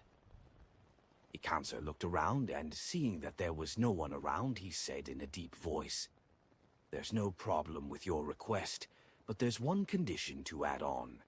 Items with strong side effects and curses are not among the items available for selection. What I want is an ingredient." Klein immediately laughed. "All right. Dare I ask again, is this your personal decision or the response from the higher-ups?" "I have the right to make such a decision." Ikanzer used his hat to press down on his fluffy hair. "But since it concerns an aristocratic tomb from the 4th epoch, I had sent a telegram to the Archbishop, and he didn't object to it in his reply." "All right." Klein drew another triangular sacred emblem on his chest. "I'll give you the information now." Ikanzer shook his head subconsciously. He looked around and pointed to a billiard room. "Here, let's talk inside. This deacon, who is always publicly placed on trial by the mirror called Arodes, is quite experienced," Klein murmured, and followed Ikanzer and Carlson into the billiard room while making sure that the adjacent room were empty. Klein paused for a few seconds and said with some deliberation, "The thing is, there was a Beyonder who found a hidden tomb at the mouth of the Stratford River in White Cliff Town. He searched the periphery and found some items. After that, they recruited people and did further explorations, but no one returned. If you search carefully over there, you will definitely find the corresponding traces." After listening carefully, Ikanzer asked, "Are you sure it's an aristocratic tomb from the 4th epoch?" "The items on the outside can prove that they're members of the Tudor dynasty's Amon family," Klein answered truthfully. He then warned him, "The Beyonders who died in there weren't weak at all, and there were quite a few of them. I believe that this tomb isn't something that can be explored by those below high-sequence Beyonders." "Amon," Cancer frowned instinctively. It could be seen that, as a deacon, he had the authority to know some ancient secret history. Without waiting for Klein to emphasize it again, he looked up and said, "We will collect the relevant information first, before we act." A fourth epoch, aristocratic tomb is very dangerous. Don't tell this information to anyone else, or explore it yourself. Otherwise, you and your friends will only lose their lives. If I dared, I wouldn't be sitting here. Klein gave a self-deprecating laugh and said, "My reputation has always been good." After making the deal, he watched Ekonser and Carlson leave before putting on his hat and sauntering out of Lucky Bar. Towards the nobles of the Fourth Epoch, as well as the Amon family, the machinery hive mind will still be very cautious. They'll have to have at least several days of preparing before they take action. Prudence. Klein's random thoughts froze on a single word. He thought of another thing that could be described as being prudent. After Roselle had joined the ancient organization suspected of being the Twilight Hermit Order, he had actually never mentioned its name in his own secret diary, which was written in Chinese. Each time he would refer to it by referring to it with the appropriate characteristics. This level of prudence was a very suspicious phenomenon. Why didn't Emperor Roselle dare to mention the name of that organization, even when it's written in Chinese? This is completely different from the style of writing where he dared to write anything in his diary. What was he afraid of, or what was he worried about? Could it be that as long as he said or wrote down the name of the Twilight Hermit Order, then they would be made aware of it, no matter which language he used? Does one of their members, or a sealed artifact they possess, have such abilities? A guess popped up in Klein's mind, but there was no way to confirm it unless he was willing to take the risk. I'll first assume it's true, and that I haven't been perceived by them, because the channeling of the Desire Apostle's spirit had been done above the gray fog. Informing Miss Justice of it was also done in response to a prayer using the gray fog. Well, it's almost Monday, and I have to remind Miss Justice at the Tarot Club not to say or write down the name Twilight Hermit Order. As for the reason, she can understand it by herself, with me simply giving her a look. Klein quickly made his next arrangements and strode out of Lucky Bar. Seeing that it was still early, he took a horse carriage to the Quelag Club, intending to spend the afternoon there. As soon as he entered the hall, he saw the equestrian teacher, Talim Dumont.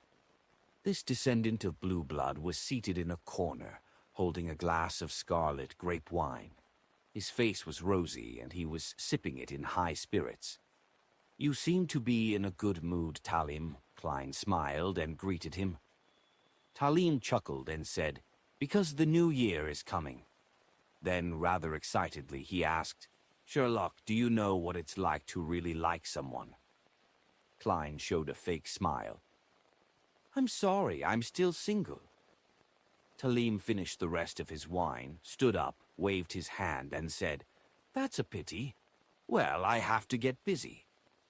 By the way, thank you for introducing Mr. Framis Cage." Klein recalled the investment of the bike project and sincerely expressed his gratitude. "When are you free these days? I'd like to get you to bring me around to sample some of Baklun's delicacies." After the new year, Talim put on his hat and walked with a smile to the reception hall. "Has this fellow entered the season of love?" Klein couldn't help but mutter. Just as he turned around and took a few steps, he suddenly heard a heavy thud. Klein jerked his head back and saw Talim Dumont on the ground, his left hand clamped tightly at his chest where his heart was. His body was convulsing non-stop. "This," Klein hurried over. But at this moment, Talim had already spat out all of the white foam on his mouth, losing his last breath of life. In just a few seconds, he had turned into a dead corpse. Chapter 4, 137.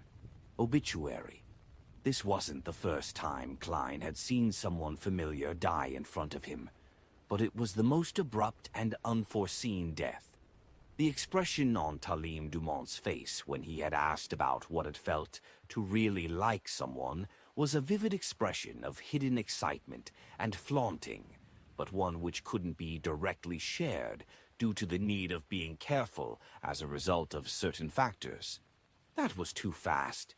Normal diseases do not cause death so quickly. Klein's expression was solemn as he lightly tapped his molars to activate his spirit vision. He dropped to one knee and crouched down. He saw Talim Dumont's aura and the colors of his emotions fading rapidly. Furthermore, there were strands of black gas wrapped around his heart, like a snake, which were gradually dimming. A Beyonder ability similar to a curse. Klein instantly made a preliminary conclusion. At this moment, a nearby red-vested attendant and a servant girl in a black and white dress ran over. They looked at the dead body on the ground in horror. His eyes were wide and round, and the corners of his mouth still had remnant white foam. Klein closed his eyes and instructed in a deep voice, "Go to the nearby police station and tell them someone died here." "Yes, Mr. Moriarty." The red-vested attendant immediately turned around and ran out the door, so flustered that he even forgot to put on his coat. Under the watchful gaze of the crowd, Klein didn't check Talim's belongings, nor did he try to pull out a few strands of hair for a divination attempt when he wasn't around anyone. His identity was already considered semi-official, so he could use the power of the machinery hive mind to conduct a follow-up investigation. There was no need for him to act as a lone hero. Thinking of the many times he had played cards with Talim Dumont, and how he had introduced clients and investors, and the love story that had been hanging in his mind for so long, Klein couldn't help but take a long, slow, deep breath. Who's Talim's murderer? Which Beyonder, who's adept at curses, did Talim offend? Judging from his attitude today, he should be in a very happy and calm state, completely unaware of the fact that he has provoked a terrifying character. Questions flashed through Klein's mind, but his lack of understanding about Talim Dumont resulted in a lack of soil to nurture any inspiration. When the police arrived, he was questioned as a witness, and that wasted quite a bit of his time. It wasn't until all of this was over that Klein had a chance to leave Hillstonborough and head back to Lucky Bar in the Backland Bridge area. Carlson was still there drinking, the only difference being that his drink had been exchanged from a strong distilled liquor made from pure malt to golden, frothy beer. Klein raised his right hand, covered his mouth, and squeezed over. He lightly knocked on the table and said, "Is your job to drink here every day?" Carlson jumped in fright as he turned his head, relaxing only when he saw that it was Sherlock Moriarty. "You... what is it now?" This reaction is very familiar. Klein sighed silently and said gravely, "There is a case involving Beyonders." Carlson looked around and saw that Lucky Bar already had quite a number of patrons. They were either hollering over their glasses or eager to fight in the ring. "Follow me, let's play a round of billiards." Carlson nudged his thick glasses and carried his beer to an empty billiard room. Klein followed, closing the door behind him. "Your alcohol tolerance seems pretty good," he said in passing. "No. I just drink very slowly." Carlson put down his glass and picked up the cue stick. Then he added inexplicably, "And I'd like some alone time lately." "I don't care about that." Klein pursed his lips and said, "I encountered a death at the Quelaag Club in Hillstonborough. That was a friend of mine, a noble descendant, and an equestrian teacher. He's usually healthy and had recently been in a very good mental state, but just now, he suddenly died in front of me. It looked like a heart attack, but my spirit vision told me that he might have been cursed."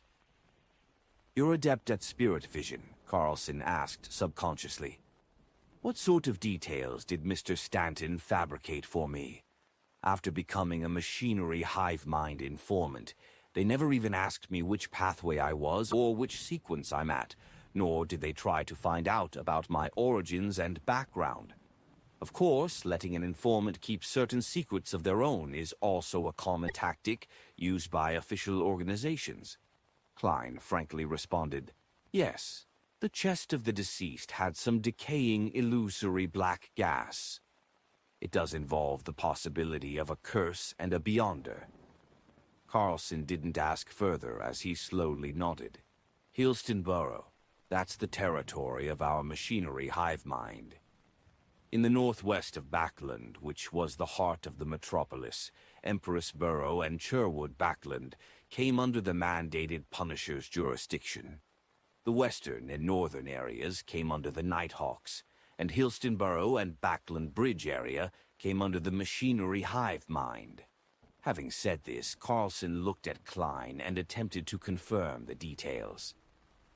"What deity does your friend believe in?" After thinking carefully for a few seconds, Klein replied hesitantly, "The Lord of Storms." "A believer of the Lord of Storms. Is he the only deceased?" Carlson asked with a frown. "Yes," Klein gave an affirmative answer. Carlson chalked the cue stick and sighed. "We have no right to take the case. This is under the mandated Punishers. But I will pass on your information to them." In the Lowen Kingdom, the principle of jurisdiction over Beyonder events was first to divide them according to their beliefs. If they involved the followers of multiple deities, then it would be decided according to who held jurisdiction over the area. Klein was no stranger to this. He had no intention of making things difficult for Carlson, so he earnestly said, "Thank you. I hope they can find the real killer as soon as possible." Carlson picked up the glass of beer beside him and took a sip. "He's a descendant of blue blood. The mandated Punishers will definitely take it seriously." Pausing for a second, he looked at Klein and said in a low voice, "I find it hard to believe that you've only been in Backlund for about 3 months. You seem to have established a wide range of social connections and possess lots of resources here. Some people are naturally adept at this." Klein shook his head with a self-deprecating laugh before bidding farewell. By the time he got back to Mint Street, it was completely dark and the gas lamps lining the streets were being lit by workers. Although his relationship with Talim Dumont didn't go deep, he was an acquaintance he met nearly every week. He was a friend he would play cards with every now and then, and Talim was rather warm and had always exalted him as a great detective. Furthermore, he had practiced what he preached by introducing clients and investors. His passing also made Klein feel sad, making him fully aware of his helplessness towards fate. Other than that, he was also very angry. He was angry at the murderer who had cursed Talim to death. I hope that they can figure out what happened. I hope that the mandated Punishers doesn't run out of manpower because of Duke Negan's assassination case. Klein sighed as he got off the carriage and walked towards the gate. In the process, he discovered that there was no light at the Sammers house next door. It looks like they're on their way to Daisy Bay. Is this the New Year atmosphere in Backland? Yet, I don't feel anything at all. Klein momentarily felt melancholic.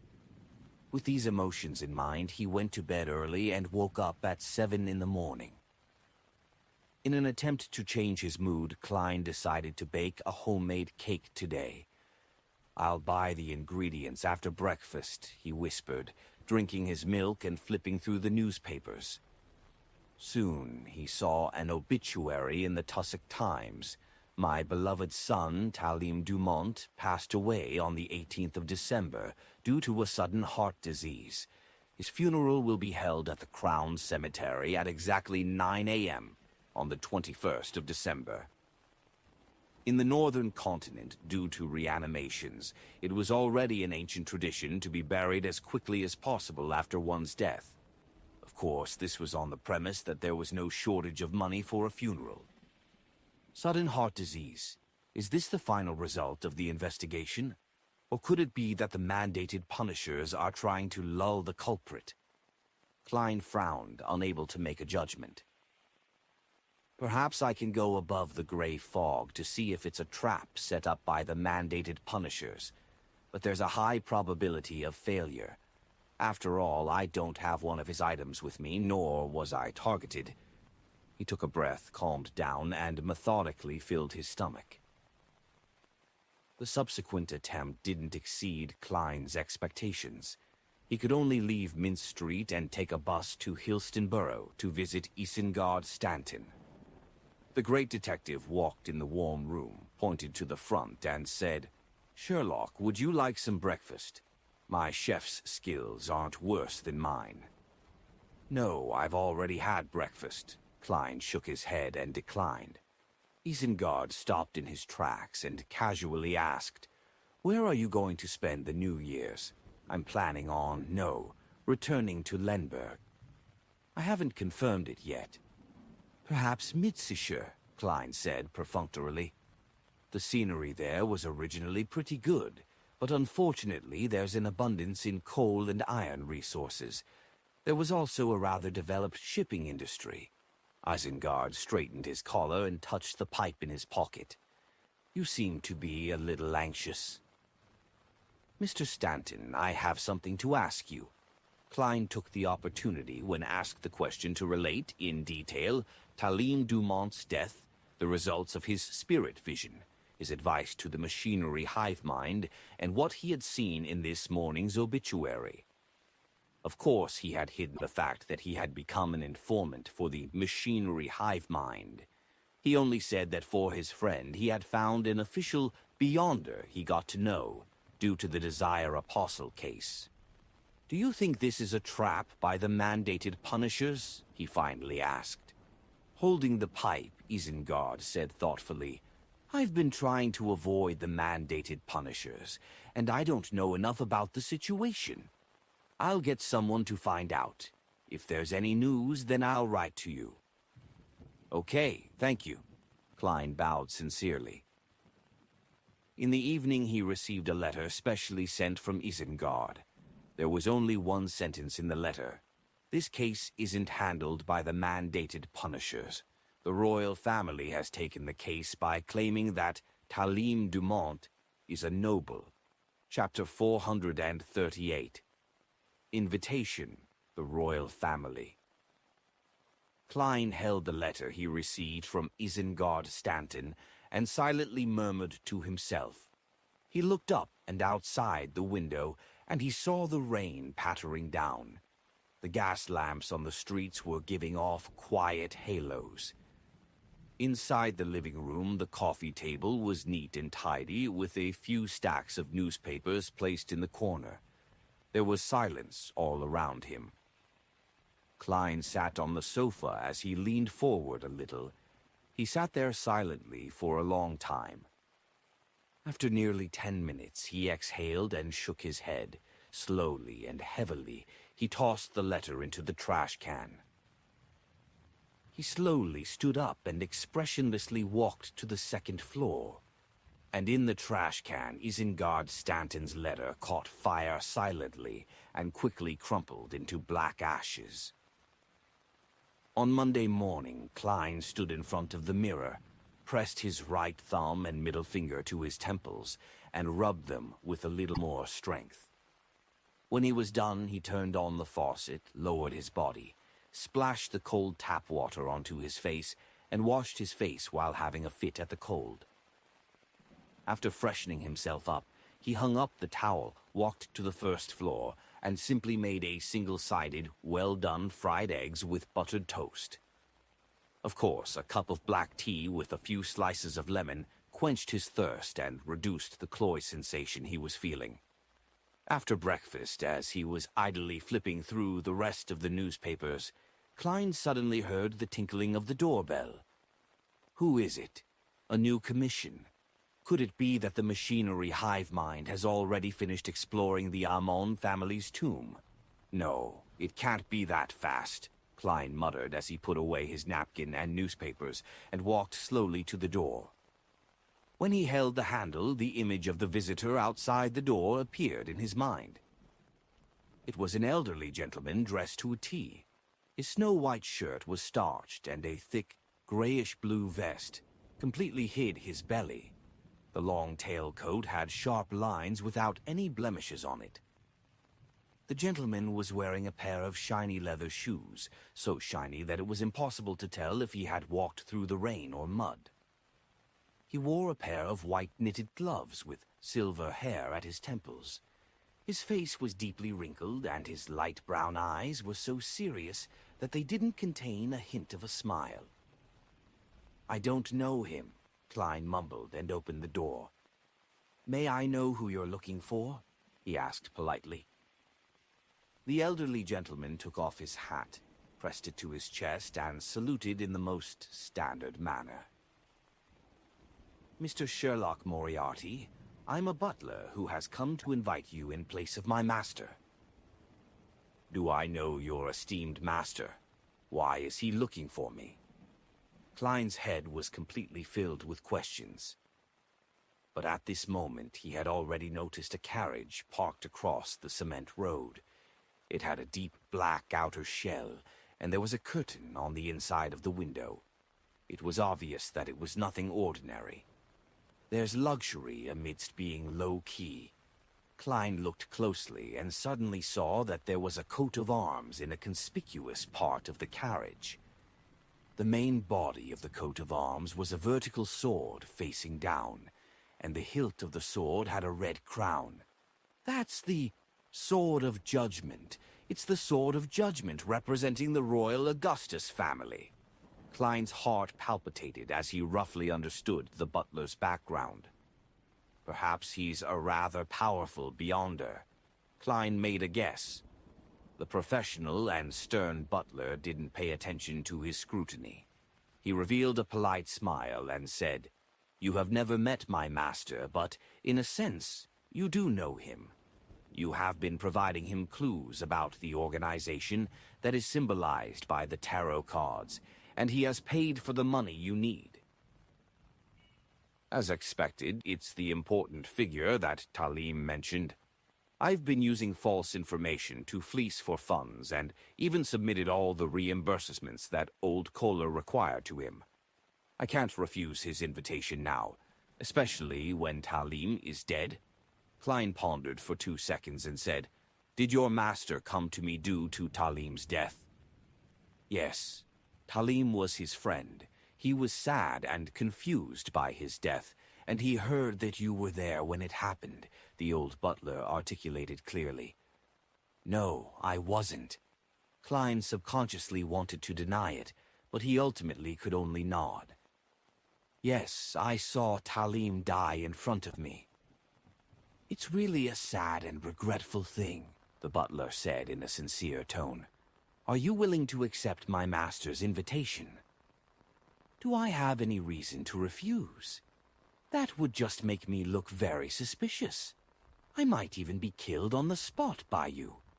Klein looked at him and said, "I happen to have nothing planned this morning." "All right, then. Mr. Moriarty, please." The old butler bent down slightly, extended his right white-gloved hand, and pointed at the carriage on the opposite side of the cement road. "Sigh, I've been trying to avoid getting involved with important figures. In the end, I have no choice but to face the person behind Talim after his death. I wonder if this would attract attention or lead to more in-depth background checks. I have to plan ahead and be ready to give up my identity and this foothold at any time. Also, I need to get the human skin shadow characteristic and the deep-sea Naga's hair and advance to faceless as soon as possible. In that case, my ability to resist risks would more than double." When Klein put on his coat and hat and walked to the carriage with the royal coat of arms, he had already thought of the subsequent developments. At this moment, the servant the old butler brought with him opened the door for him. Stepping on the thick brown carpet, Klein looked at the wooden cabinets containing red wine, white wine, champagne, Lanty, and black rand, along with the crystal glasses. Klein felt rather restricted as he sat by the window. Lanty referred to strong distilled spirits made from pure malt. There were many types, such as the sailor's favorite Lanty proof.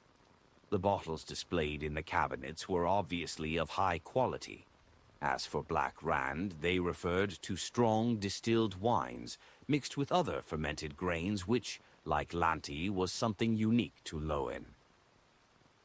As the carriage drove through the wet streets, Klein asked in passing, "Are we going to Empress Burrow?" "No, my master is waiting for you at the Red Rose Manor on the outskirts of Empress Burrow." The old butler didn't hide anything. "Looks like this is the royal family's manor." Klein thought for a moment, then he asked with a smile, "Can you tell me your master's identity now?" The old housekeeper's back, which was already straight, became even straighter as he raised his chin. "He is the descendant of the founder and protector. He's the grandson of the Might Wielder, the fifth son of His Majesty, Duke of Lastings, His Highness Prince Edisac Augustus." "So it's the third prince, the second youngest prince, but he should be around 21 to 22 years old." Klein recalled what he had seen in the occasional descriptions in the newspapers and magazines at the Quelog Club. The horse carriage passed through one street after another, going from an artificial lake to the northwest. After more than an hour, they finally arrived at an extremely large manor. At the entrance to the manor, Klein was inspected by two soldiers in red military uniforms and white trousers. He didn't hide the existence of his gun holster and revolver. He believed that there were definitely people around Prince Edisac who could tell that he was carrying a gun, and that it easily made things worse if he fooled them with illusions. "In any case, the prince knows that I'm a private detective, so his subordinates definitely wouldn't send guests to the police station just because I was illegally in possession of a gun." Klein watched as the soldier took the gun holster and revolver before he was informed to take it when he came out.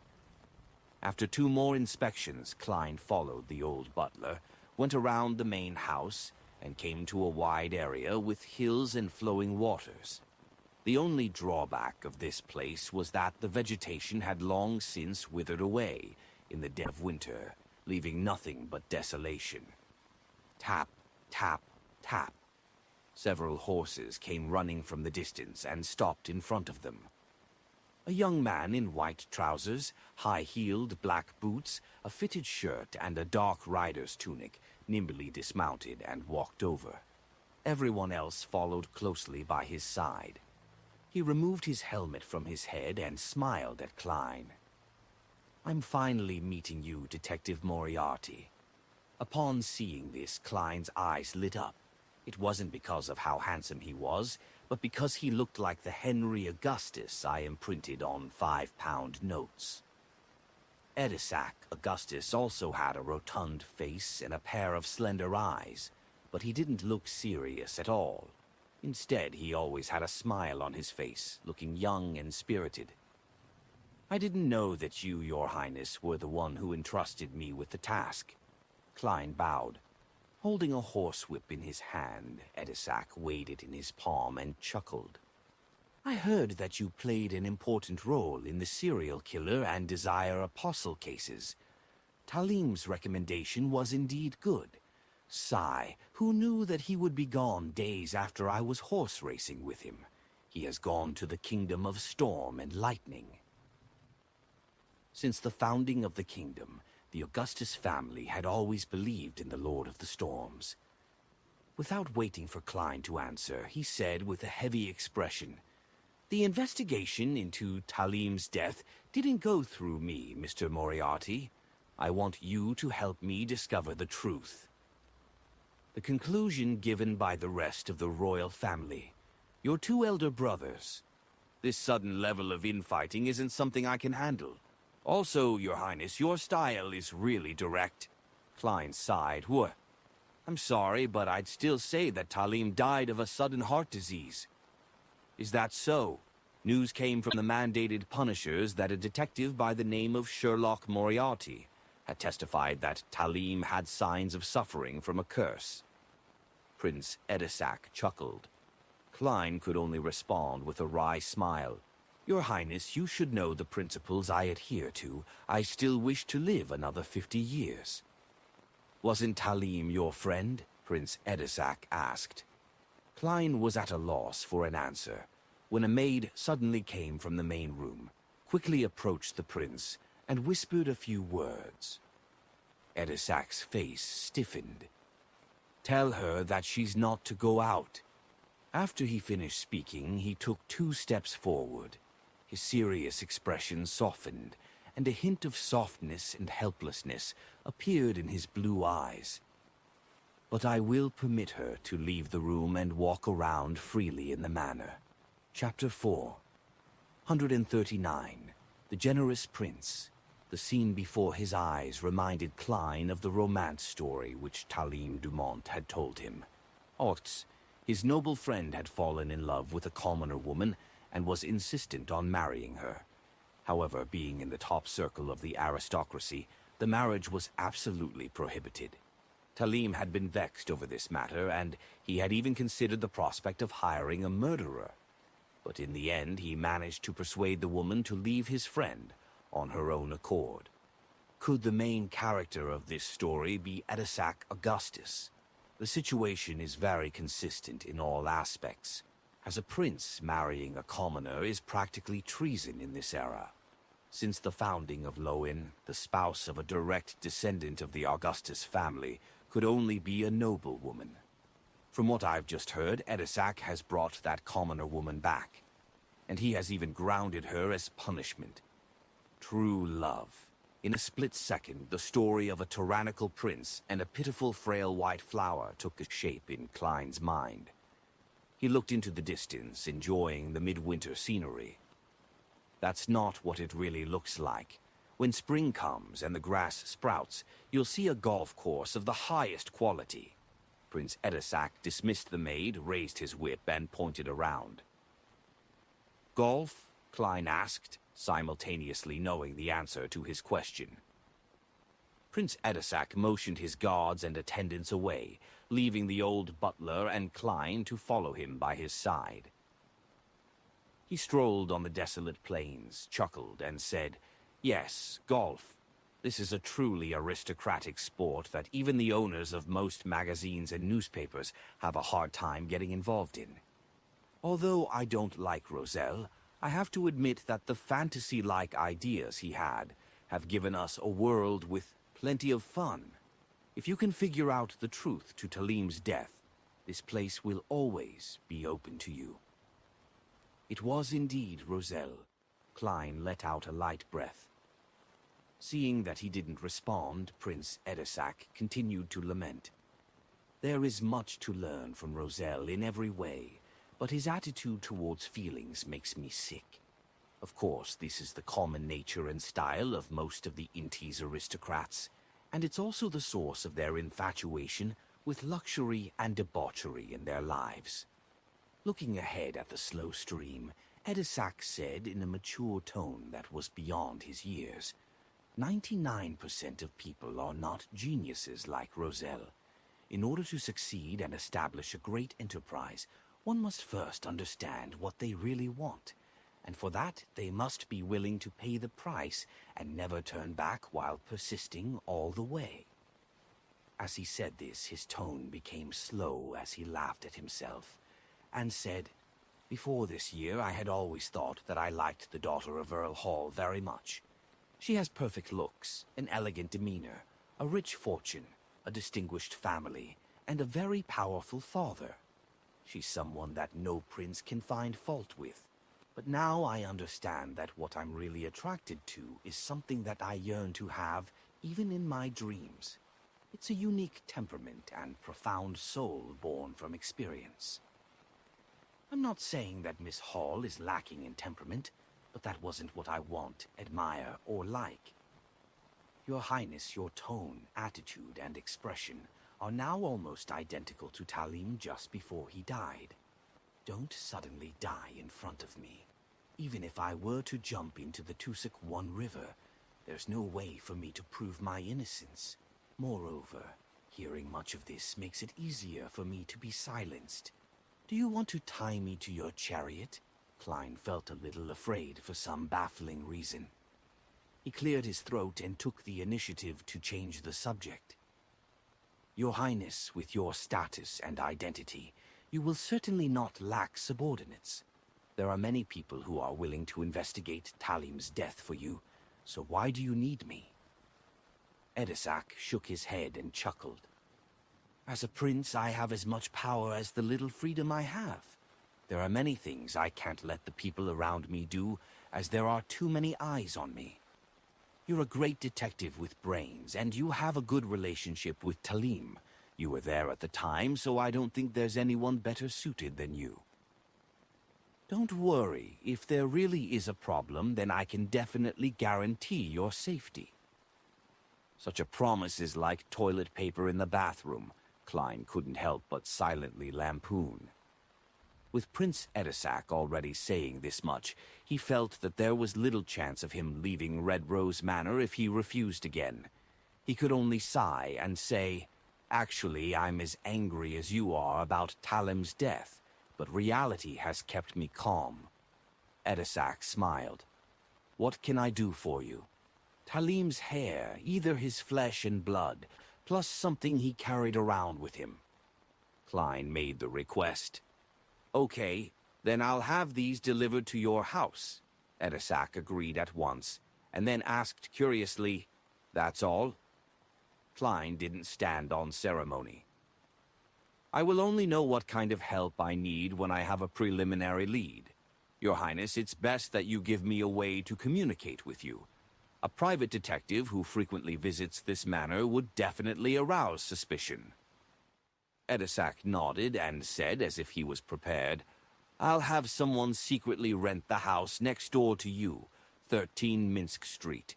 When you need to make contact, write a letter to your neighbor about visiting and put it in the mailbox. As for the reward, you should know that I'm not a stingy person, even if it ends in failure. As long as you contribute and take the risk, you will still receive the corresponding income. If you do find out the truth, I'll give you a reward sufficient for your retirement." This prince does things really swiftly and decisively. Retirement, that would be at least 3,000 pounds. Klein secretly sighed. All right, may the spirit of Talim be at peace in the kingdom of storm and lightning." He bowed. Edisak nodded slightly and instructed his elderly butler, "Take Detective Moriarty out and back to Minsk Street. Why don't you keep me for lunch? Aren't you treating your guest in a little too arrogant a manner? Of course, it probably has to do with it being a long time before noon." Klein silently teased him. He followed the old butler all the way out to the entrance of the manor and retrieved the gun holster, revolver, and the bullets. At 15 Minsk Street, Klein stood at the oriel window and watched the carriage with the royal coat of arms drive away. Sherlock Moriarty might die at any moment if the investigations really goes deeper. Who knows, someone might be watching me right now. Not for now, since I haven't made any moves yet. Klein frowned and stood still. At this moment he was extremely eager to advance to Faceless. I can't afford to wait for the machinery hive mind's exploration of the Amon family's tomb. I have to continue trying to buy the human-skinned shadow characteristic via other channels. After all, no one knows how long the machinery hive mind's preparations will take. What if it exceeds a month or even half a year? That's not impossible. They can first send people to guard the entrance and slowly gather the corresponding information, so as to be certain that nothing goes wrong. It's not a bad strategy, but that's not something that I can afford to wait for. As thoughts raced through Klein's mind, he made his decision. At 2:45 p.m., he brought his newspaper into the bathroom and actively prepared for this week's tarot gathering. 3 o'clock sharp. A deep red illusory radiance rose as Audrey Hall looked around in a good mood. Last night she had finally received the Sequence 7 psychiatrist potion formula she had been dreaming of. Her emotions were still a mix of excitement, agitation, and serenity. Furthermore, the psychology alchemists hadn't immediately asked her to make any contributions, claiming that it was an advance. They had full confidence in Miss Audrey's outstanding ability to repay them. No new members. Audrey stood up and gazed at the very end of the long bronze table. She raised the corners of her skirt and bowed. "Good afternoon, Mr. Fool. Tilde, good afternoon." Her light and cheerful voice broke the unchanging silence above the fog, and it allowed Klein, who had been feeling a little depressed, to temporarily be rid of the troubles that the outside world had on him. He nodded slightly and responded to the members' greetings. When she sat down again, Audrey brought the other members into view and created a dynamic scene with the previous observations. When bowing, Mr. Hanged Man silently sized up Mr. Fool with inconspicuous curiosity. Then he looked towards Mr. World in anticipation.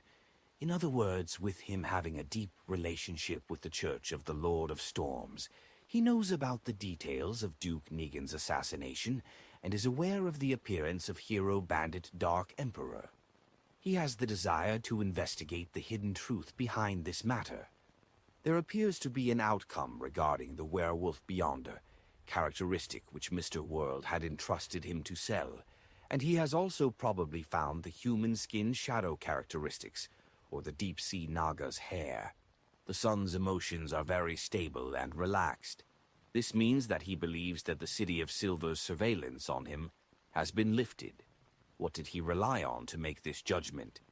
Has he been reallocated to the so-called exploratory teams? Force is a little depressed despite feeling relaxed. She passed the Abraham family member's test and has become his student, but she was forced to accept something that was disadvantageous to her. Mr. World is as cold and deep as ever. Perhaps when I reach sequence 7 or 6, I'll be able to grasp his emotional changes and thoughts. Well, the Fool is still as mysterious, powerful, and unfathomable. A series of thoughts flashed through Audrey's mind. She looked at the figure shrouded in the gray fog and said, "Honorable Mr. Fool, I have obtained 3 new pages of Roselle's diary." It was a copy she had requested from the psychology alchemists. However, as she had only mentioned it last night, Escalante only had the time to give her 3 pages in such short notice. "What kind of reward do you want?" Klein asked with a smile. Audrey replied sincerely, "Can you just treat it as the reward for answering my previous question?" As she said this, she had an inexplicable feeling of flaunting herself. "Mr. Hanged Man and the rest of you still don't know the existence of the Twilight Hermit Order. Phew, how envious. I wonder what problem did Miss Justice seek guidance for in private. I'll write to Teacher when I get back, and I'll ask him if he has Roselle's diary. No, to the outside world notebook." Force immediately had the desire and motivation. Under the Hanged Man's suspicious gaze, Klein nodded without any care. "Sure." Audrey quickly produced 3 pages of tawny diary entries and passed them on to Mr. Fool. Klein took them and read them. On the first page it wrote, "The 13th of January. Contact with Mr. Dorr stabilized. Chapter 440. Angel Family." Just as Klein picked up the diary, Audrey added, "Mr. Fool, I still have 10 diary pages which will be given to you later. It is for the payment for your previous blessing." She repeated her private promise so as to not let Mr. Fool think that she had forgotten about it, and the reason why she had provided payment for the information regarding the Twilight Hermit Order was to first settle the debt, while having the intention to show off a little. The payment for the blessing. Force ruminated over these words and suddenly realized an important oversight on her part. On the matter regarding the Abraham family, Mr. Fool had sent his angel to help me interfere with the divination. I should have paid an appropriate amount. Oh no, I didn't realize this at all. I thought, like all rituals, that it was the end to it, once it was completed. For a moment, Force fell into a panic. During ordinary ritualistic magic, if one prayed for help from a deity or a corresponding existence, they would perform a sacrifice in advance. Burning essential oils, extracts, and herbal essence that pleased the target was equivalent to making an advanced payment, but in the rituals corresponding to the Fool, there were many steps that could be omitted, and the price could only be paid afterward. Sometimes there wasn't even a need to offer anything. Force, who was accustomed to the former, ended up only saying a word of thanks. She hurriedly looked towards the end of the long bronze table and earnestly said, "Honorable Mr. Fool, your divination interference had helped me greatly. I will try to find 10 Roselle diary pages as soon as possible as well." Seeing the performance of Miss Justice and Miss Magician, it dawned on Derek Berg that he had found a way to fully express his gratitude. However, the City of Silver doesn't have the diary pages of the so-called Emperor Roselle.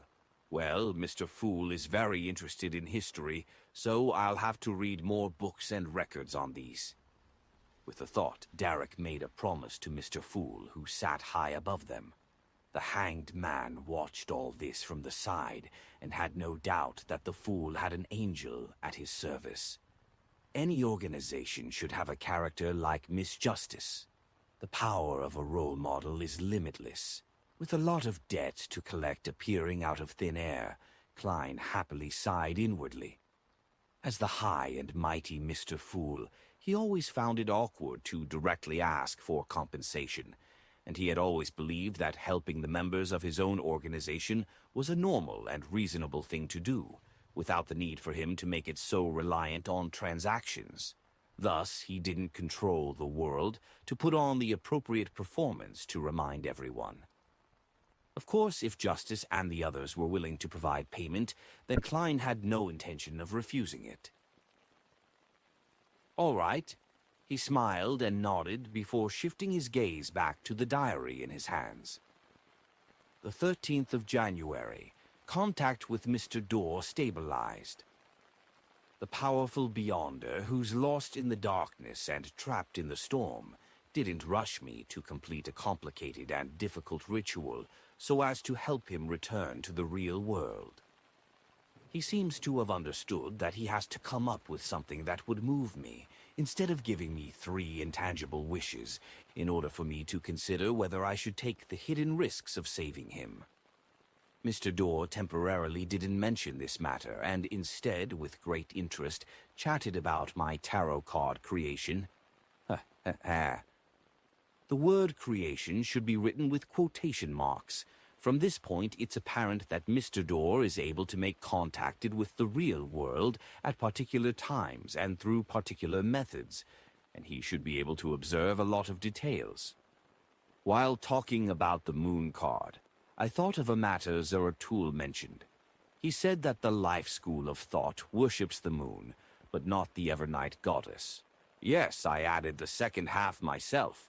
Hence, I asked the 4th Epoch expert, Mr. Dorr, about this question. He chuckled and similarly didn't give a direct answer. However, compared to the furtive seer who speaks half-truths, making me want to beat him up, he's a lot more frank. He told me that if he were to choose a card from the tarot cards to represent the Evernight goddess, he wouldn't choose the moon, but the star. That makes things very interesting. I pressed, "Who is the real owner of the moon?" His reply was even more worthy of relish. He said with a laugh that the moon currently has no owner. If I didn't misunderstand him, then he means that the peak of the moon's pathway is empty. The sequence 0 is empty. That's not right. Isn't there a primordial moon? Upon seeing this, Klein suddenly had this thought. He had already anticipated that the moon card didn't represent the goddess. Whether it was the faith of the life school of thought, the attitude of the vampires, or the records in the Book of Secrets, they all vaguely pointed out that Evernight wasn't the moon. In contrast, vampire ancestor Lilith and the primordial moon resembled the sequence 0 of this pathway in more ways. According to the City of Silver's history lessons, Lilith had most likely fallen in the Dark Epoch, the Second Epoch. However, the primordial moon was in existence that people still believed in and sent responses to even to this day. Of course, those who prayed to her wouldn't end up well. Why did Mr. Dorr say that the moon had no owner at the moment? As seen from the Book of Secrets, the primordial moon still existed during the Fourth Epoch. Klein almost frowned. Soon he came up with 3 guesses. First, Mr. Dorr didn't know enough about the hidden primordial moon, but that was a very low possibility. Second, that the primordial moon was actually the disguise of another deity, not essentially occupying the position of the moon's sequence 0 pathway. Third, that she was a sequence 1 of the moon's pathway, or was in disguise and had the corresponding sealed artifact. And one more possibility, it's the response from the moon pathway's uniqueness, Klein muttered silently. The most important Beyonder ingredient in the sequence 0 potion formula, described by the Dark Emperor card, wasn't all of the sequence 1, Beyonder characteristics, but something called uniqueness. Different pathways had different uniquenesses. A true god was unique. Other than the first guess, the other possibilities aren't small. What is the Beyonder pathway of the moon? Klein turned to the second page of the diary and was lucky enough to discover that it was connected to the previous page. I continued pressing, but Mr. Dorr refused to say more. Heh, he thinks that I'll rescue him by whetting my appetite.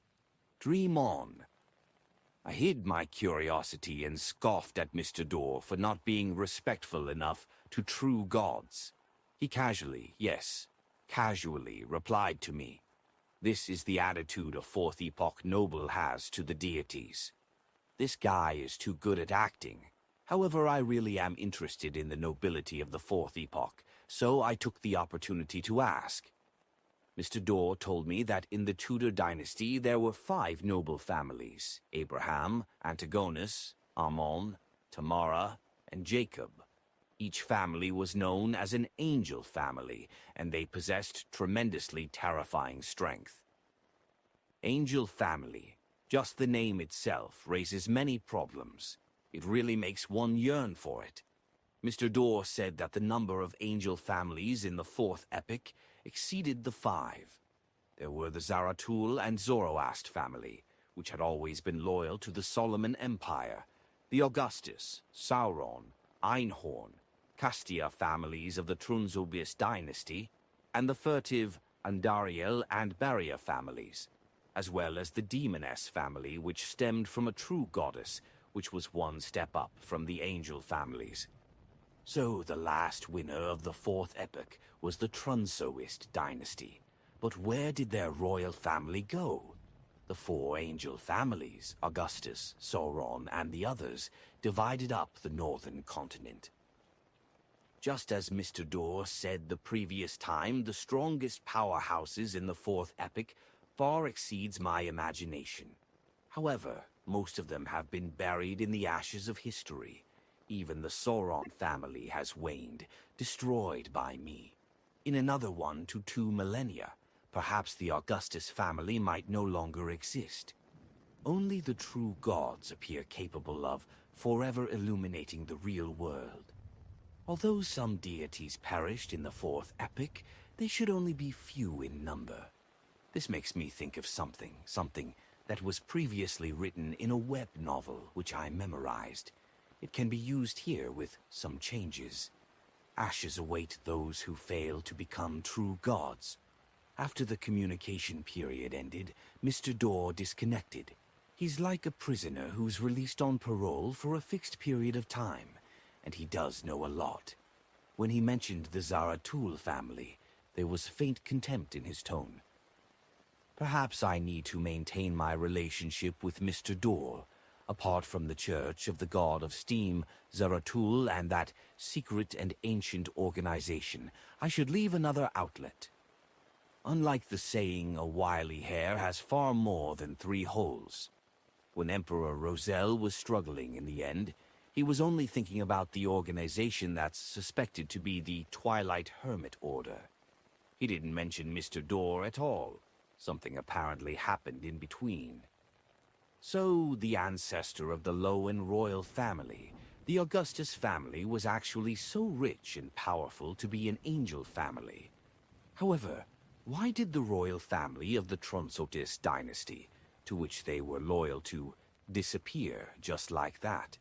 Klein suddenly thought of a few things, and his desire to clear away the fog that shrouded the history of the Fourth Epoch and see its true appearance grew. This was also the greatest hobby of his body's original owner. Perhaps that underground relic with 2 side-by-side seats and a terrifying evil spirit will help me answer a lot of questions. Klein lowered his gaze and flipped to the 3rd page. The 2nd of June. Bernadette massaged my back. It's good to have a daughter. She knows to care for her old father, and although I can see what she wants at a glance, at least she's willing to put on an act. Besides, she did a good job. I asked her which Beyonder pathway she wanted.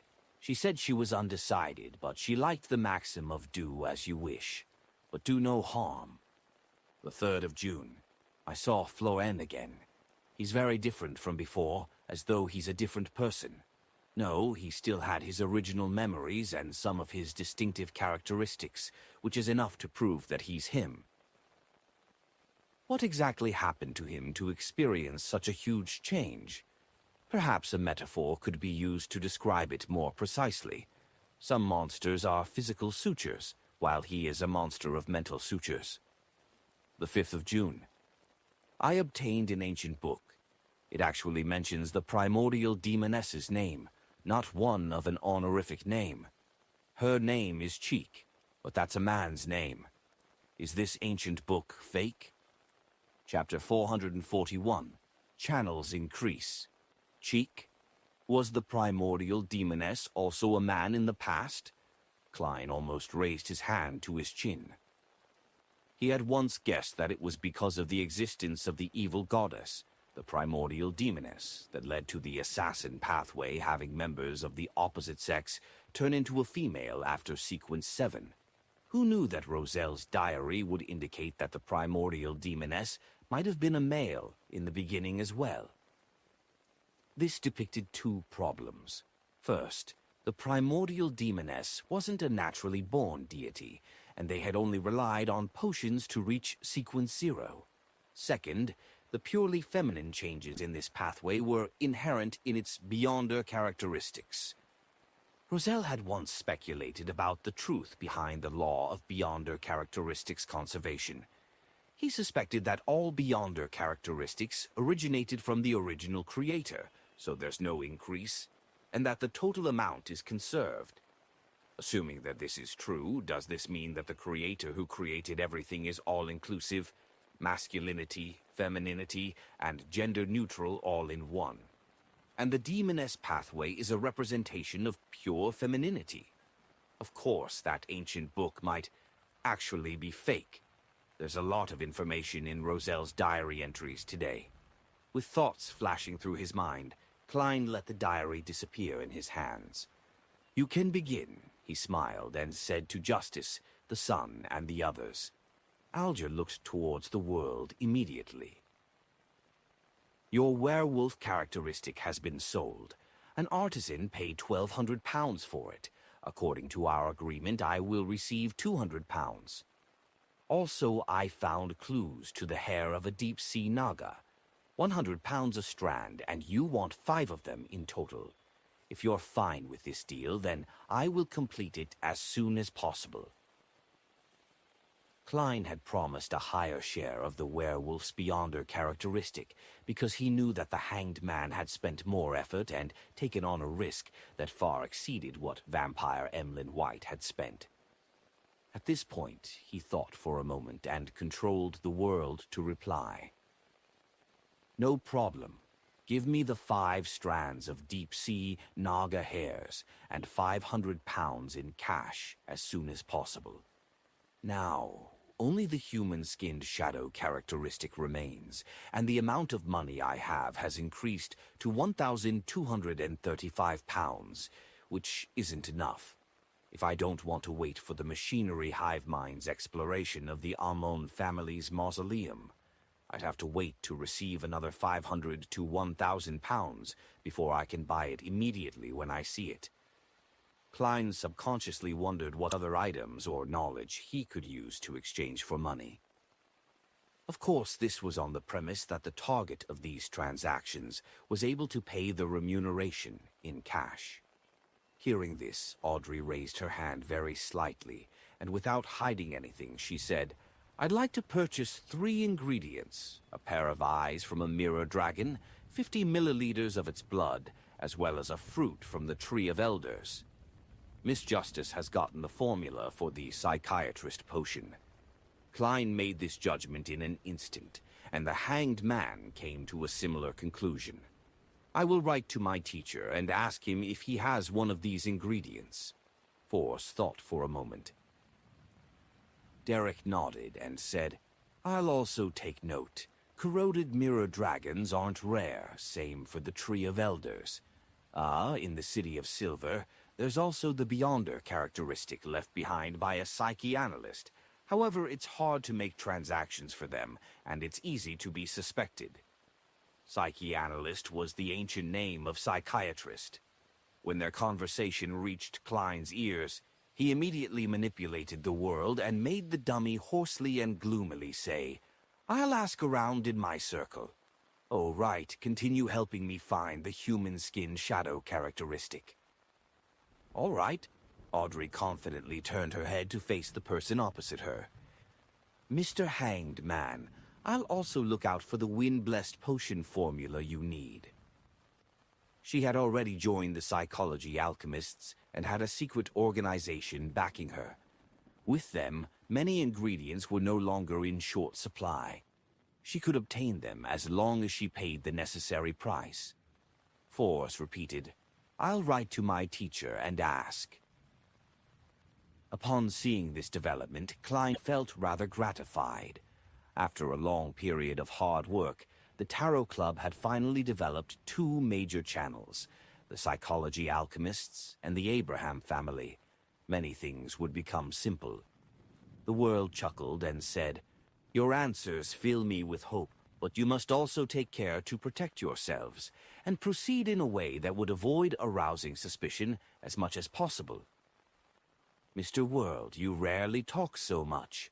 Audrey smiled in reply. "I got a little too pleased and momentarily forgot the world's original character profile." Klein immediately remedied the situation and made the world chuckle and say, "All of you have become sufficiently valuable.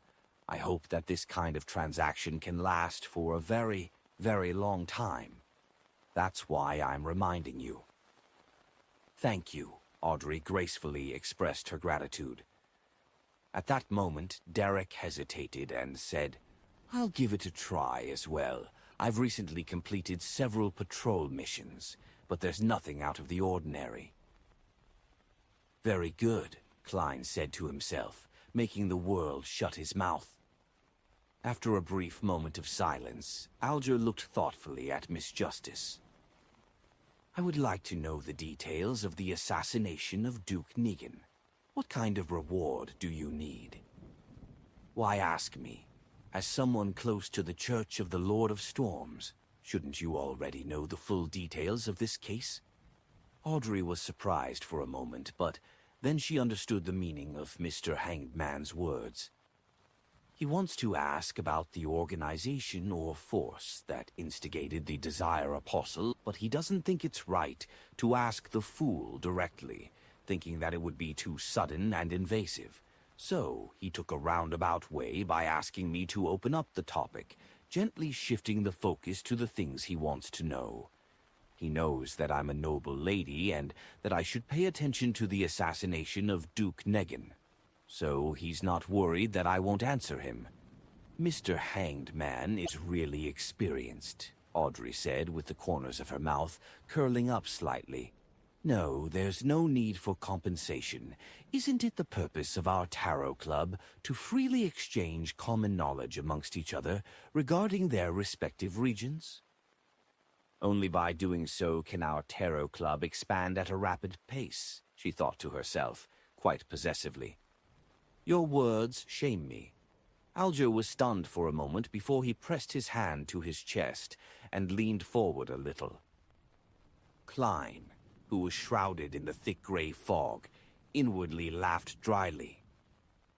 Audrey lightly pursed her lips, weighed her words, and said, The Desire Apostle used a unique situation to complete the assassination of Duke Negan, by using his ability to trigger intense emotions and desires, and at the cost of serious injuries. He successfully broke out of the encirclement, entering the sewers. When the Nighthawks caught up to him, he was already dead. The hero bandit Dark Emperor was present. This gentleman didn't do it to silence him, but to target the organization that entrusted the assassination contract to the Desire Apostle. Which organization?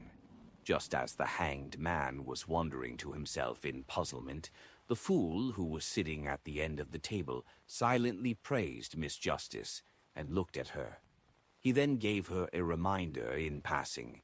In the outside world, do not mention the name of the organization or write it down. Why? Audrey blurted out in astonishment. Aunt.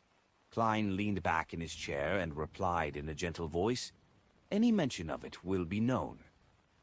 Any mention of it will be known. Audrey subconsciously looked at Mr. Fool, only to feel that he seemed to be emphasizing something with his eyes hidden in the fog. Mr. Fool is implying that if it's not in his kingdom or through talking to him, mentioning or writing down the name of the Twilight Hermit Order would allow them to sense it via some means or item. That should be what he means. What an extremely secretive and high-level organization. To a certain extent, it's even more terrifying than the Church of the Seven Deities. And Mr. Fool, our tarot club is looking for them. Audrey instantly felt like she understood a lot of things. She straightened her back and said, As you command. Any mention of it will be known. A secret organization whose name can't even be mentioned. A powerful organization that I don't know of at all. Is this the faction behind the Desire Apostle? Mr. Fool had sent his adorer to search for them. This high-level situation in the world really is more complicated than I thought. There are even more secrets that I have no way of knowing. Alger slightly nodded his head, feeling both shocked and agitated at the same time. At this moment, he had the urge to pay Mr. Fool for the name of the organization. However, after thinking about it carefully, he felt that there was no need for that. Although understanding the situation involving the higher-level entities would help him perfect his plans for the future and play an important role in certain situations. He, who was currently at the bottom of the mid-sequence levels, had no way of making contact with matters related to the mysterious organization. What he needed the most right now was the formula and ingredients for Wind Blessed, so he had to save up enough wealth for them. After succeeding my advancement, I could seek an opportunity to consult Mr. Fool. Alga made a note of this. Force was confused by what she heard. Things like the Desire Apostle and the organization in which any mention of it will be known were completely different from what she had read in the newspapers. There are indeed many secrets behind the assassination of a duke. It's a pity that the organization's name cannot be written down. Otherwise, I can use it as the villain of a future novel. It will definitely be a classic. I still owe 10 diary pages and haven't bought the Spirit Eater's stomach pouch. There's no need to spend the money in order to understand such high-end matters for the time being. Well, the secrecy and knowledge circulating in the Tarot Club are 10 times greater than Mr. A's gathering, or more. Force restrained her curiosity as a writer. As for Derek, he didn't know who Duke Negan was, so he didn't care who was behind the assassination. He sat silently and was reserved as though he were in class. When the matter regarding the Twilight Hermit Order was over, Force looked around and probingly asked, "Lady and gentlemen, do you have a way to solve the problem of accumulating too many Beyonder characteristics of the same level?" Chapter 442, Exploration Mission. Alger looked at Force and returned with the question. "You were forced to drink a second apprentice potion. Why did you figure it out so easily? It's as though you were there to see it." Force uncomfortably cleared her throat and said, "Yes, let's just pretend that's what happened. What solutions do you have? What do you need me to exchange for it?"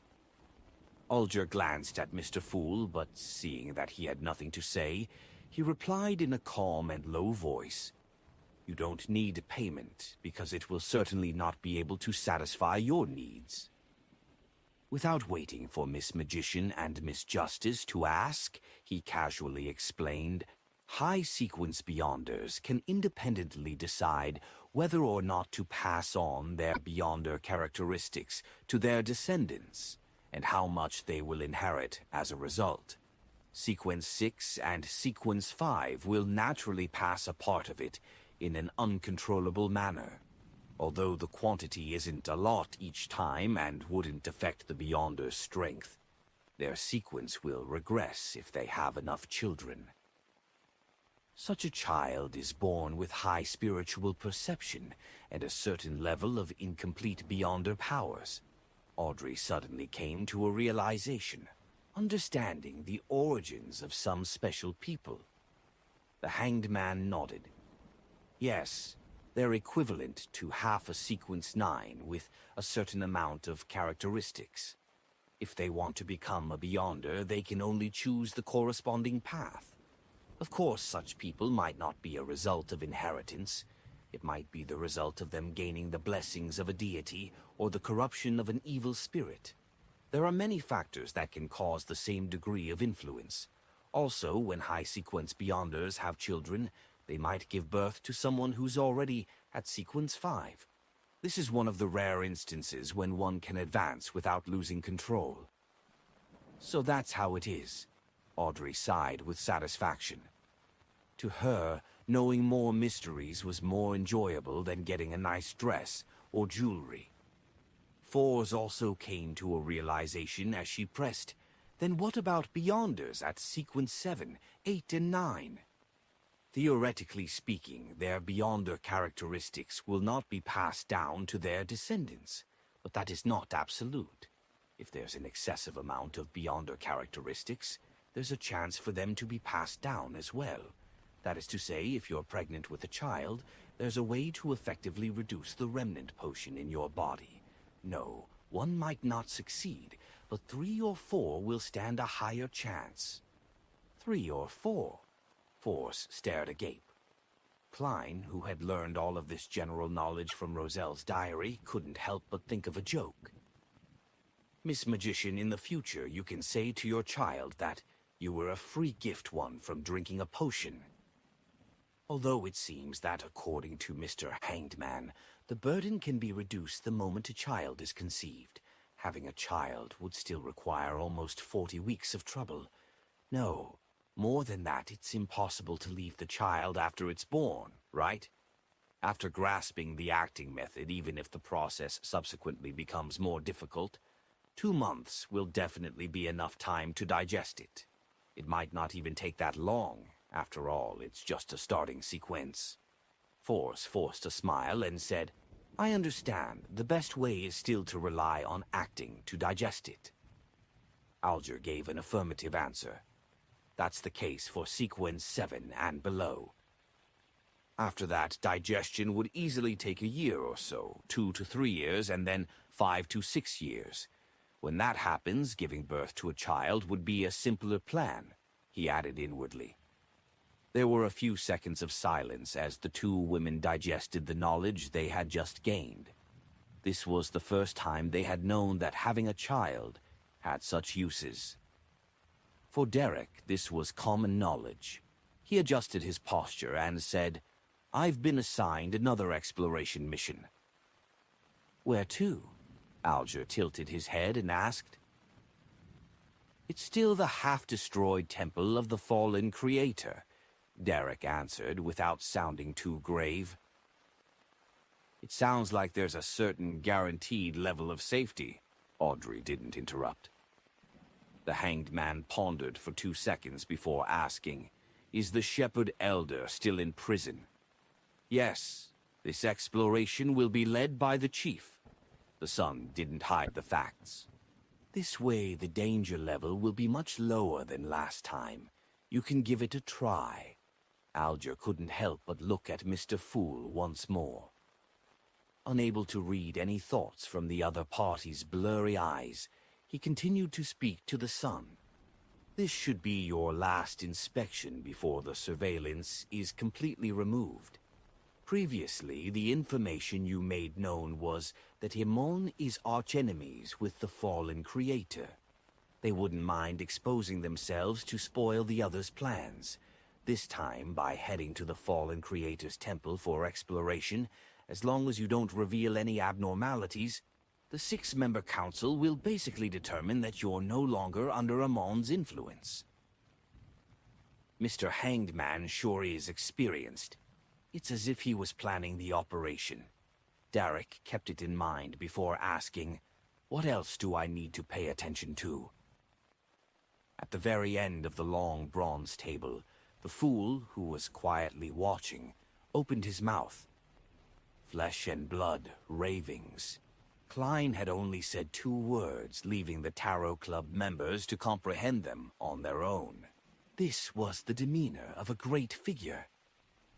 The hanged man pondered for a few seconds. Then he said to the son who had thanked the fool, "In particular, don't look at what you shouldn't. Don't listen to what you shouldn't. Don't eat what you shouldn't, and don't touch what you shouldn't." "What are those that shouldn't be seen or heard?" Derek asked, puzzled.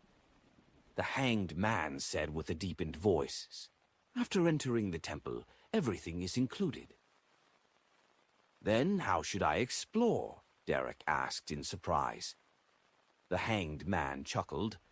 "Aren't there other members? Isn't there a chief?" It really is Mr. Hanged Man style.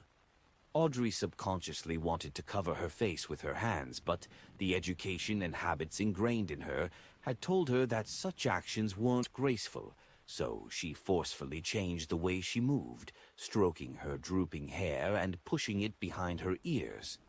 The son felt that such a method was quite unacceptable. Upon noticing his reaction, Alger secretly cursed before saying, "What I mean is to listen to your chief's instructions. Only do what he allows you to do. At any other times, do not take matters into your own hands." "I understand. Thank you, Mr. Hanged Man." The son instantly relaxed. "Whew," Alger exhaled and turned to the woman opposite him. "Miss Justice, I wish to know the political changes in Backlund after Duke Negan's passing." Audrey recalled the information she had heard, both directly and indirectly, in recent times. Duke Negan's death has divided the House of Lords. Although his eldest son is about to inherit the nobility title and become a member of the House of Lords, his prestige isn't enough to calm the dispute. Nearly 10 members of the House of Lords have jointly proposed that the newly conferred nobility should also have a chance to obtain a fixed seat as a member of Parliament. Simply put, let those who are conferred nobility through political donations, charity donations, and the purchase of land become members of the House of Lords. Hearing this, the hanged man Alger laughed. Aren't nobles with a certain amount of history in their family line The ones who despise such people who rely on unorthodox means to be conferred a nobility title the most. Wasn't the ultimate honor and their greatest pride the fact that a fixed seat in the House of Lords was hereditary? Ignoring the inadvertent mockery, Audrey calmly explained, "When you have tens of thousands of pounds, hundreds of thousands of pounds, or even more debts, you will also make the same choice." Owing money wasn't a fatal threat to many nobles, but the debtor could apply to the court and use their lands as payment for the debts. Without the minimum amount of land needed for a noble title, their status as nobles would be on the verge of collapse. And then, Alger didn't continue to harp over the previous question. Audrey gave a rough description. This kind of dispute has put many bills on hold, including, but not limited to, the raising of worker salary, the improvement of working hours, and revising the poor law. It's gratifying to see that the Civil Servant Unified Examination is still progressing steadily and hasn't stopped, and the investigation into the air pollution in Backlund is also going in depth. There will be no war for the time being, the hanged man whispered, and he went on to talk to the other members. Worried that staying too long in the bathroom would arouse suspicion, Klein announced the end of the tarot gathering after they were done. After returning to her room, Audrey didn't rush to get up. She first quietly sorted out the things she needed to do after this. Looking at the mirror in front of her, she played with the accessories on her earlobes. With a slight smile, she silently muttered to herself, "There will be a psychology lesson tomorrow afternoon. I can tell Miss Escalante that I've met someone in a Beyonder circle who's looking to buy the human skin shadow characteristic and has promised an abnormally generous price for it. I wonder if the psychology alchemists will be interested in it or not. Also, I mustn't forget Roselle's diary and the wind-blessed formula. Yes, I have to find the psychiatrist ingredients as quickly as possible. Audrey, you can't be lazy. Susie is already a Sequence 8, so you can't let her overtake you." After pacing back and forth in the room, Force finally made up her mind and pulled out her chair. She grabbed a piece of paper and a pen and, after mulling over it for nearly a minute, began to write to Dorian Gray. She described how she learned of someone who requested the characteristic of a human-skinned shadow and the wind-blessed potion formula, as well as her curiosity over the Roselle notebook. The capital of the Rorstead archipelago, the city of generosity. Alger Wilson walked out of the hotel and headed for a secret underground market. His target was the hair of a deep-sea naga. He had no intention of missing a human-skinned shadow if someone had it. "I'm short on money." Klein sat in the living room and sighed again. He still needed quite a bit of cash to ensure that he could purchase the items directly when he received clues regarding the human skin shadow's characteristics. Klein thought for a long time, wondering if he should find other channels to sell the Beyonder characteristic left by the interrogator and stop waiting for Miss Shio to save up her money. After an unknown period of time, the sound of the doorbell rang, breaking the afternoon silence. Chapter 443, a one-man performance. The visitor was a man in a dark green postman uniform. He smiled at Klein in a fawning manner. "Are you Mr. Sherlock Moriarty?" he asked. "Yes." Klein could vaguely guess the purpose of the other person's visit. The visitor raised his right hand and handed over a palm-sized item that was wrapped in layers of black gauze. "Please sign and accept your package." Klein deliberately revealed his doubts.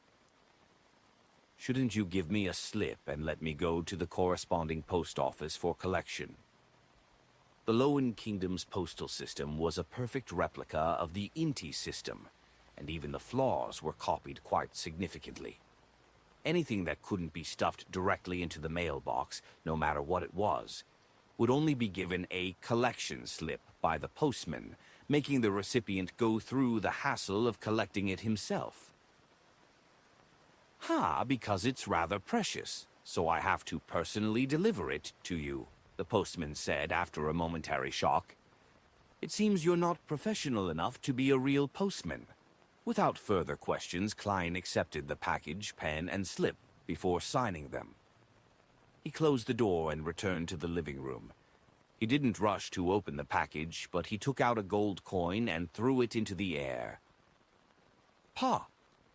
Klein caught the gold coin and looked down to see if it was heads or tails. A number faced up, indicating a negative response. There's no latent danger.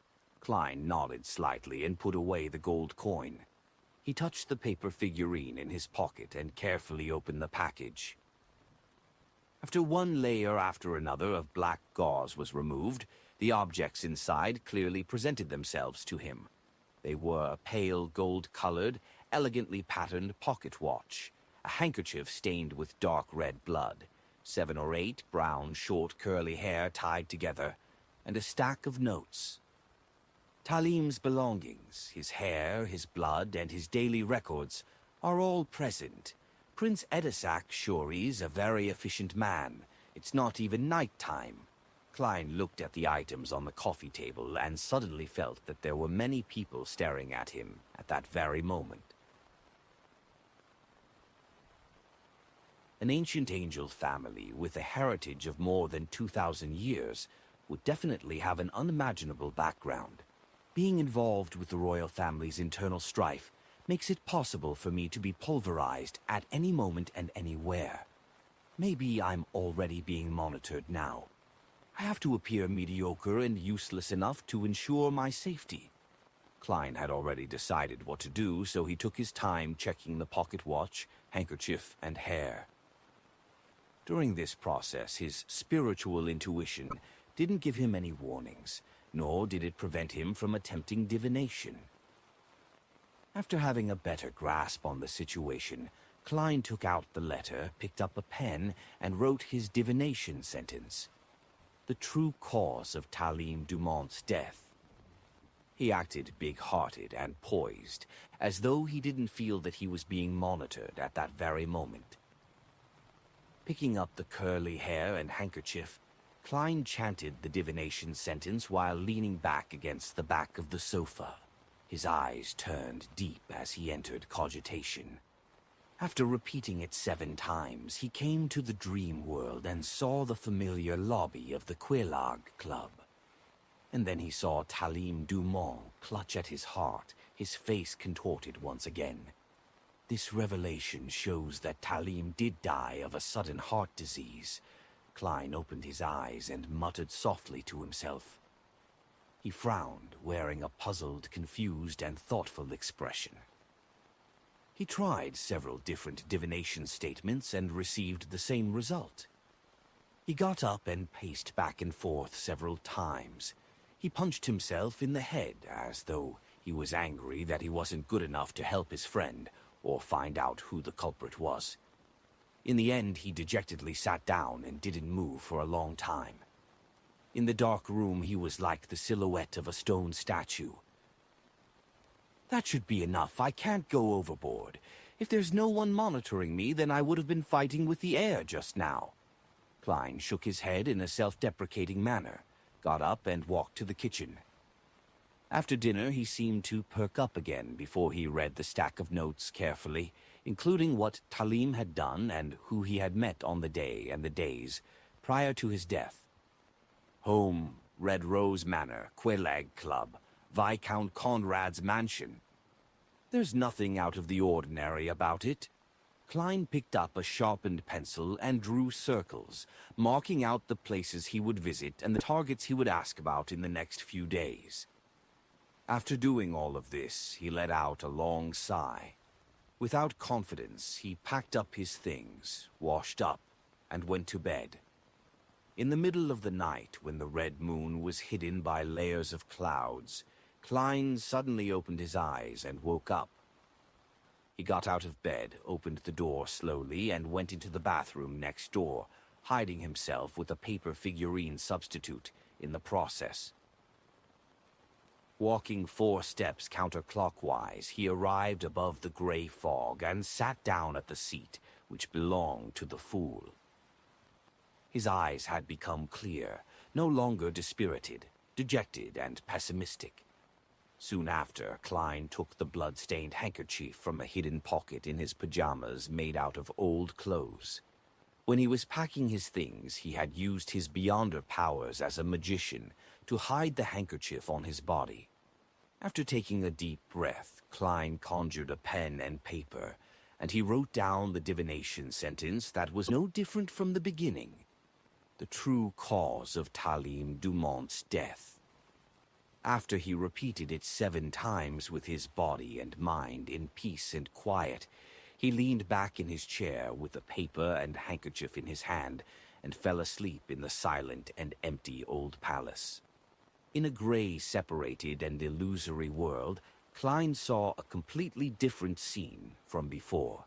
Presented before his eyes was a palm-sized wooden puppet, carved with eyes, a nose, and a mouth. There were a few drops of dark red blood on the puppet's body, giving it a demonic appearance.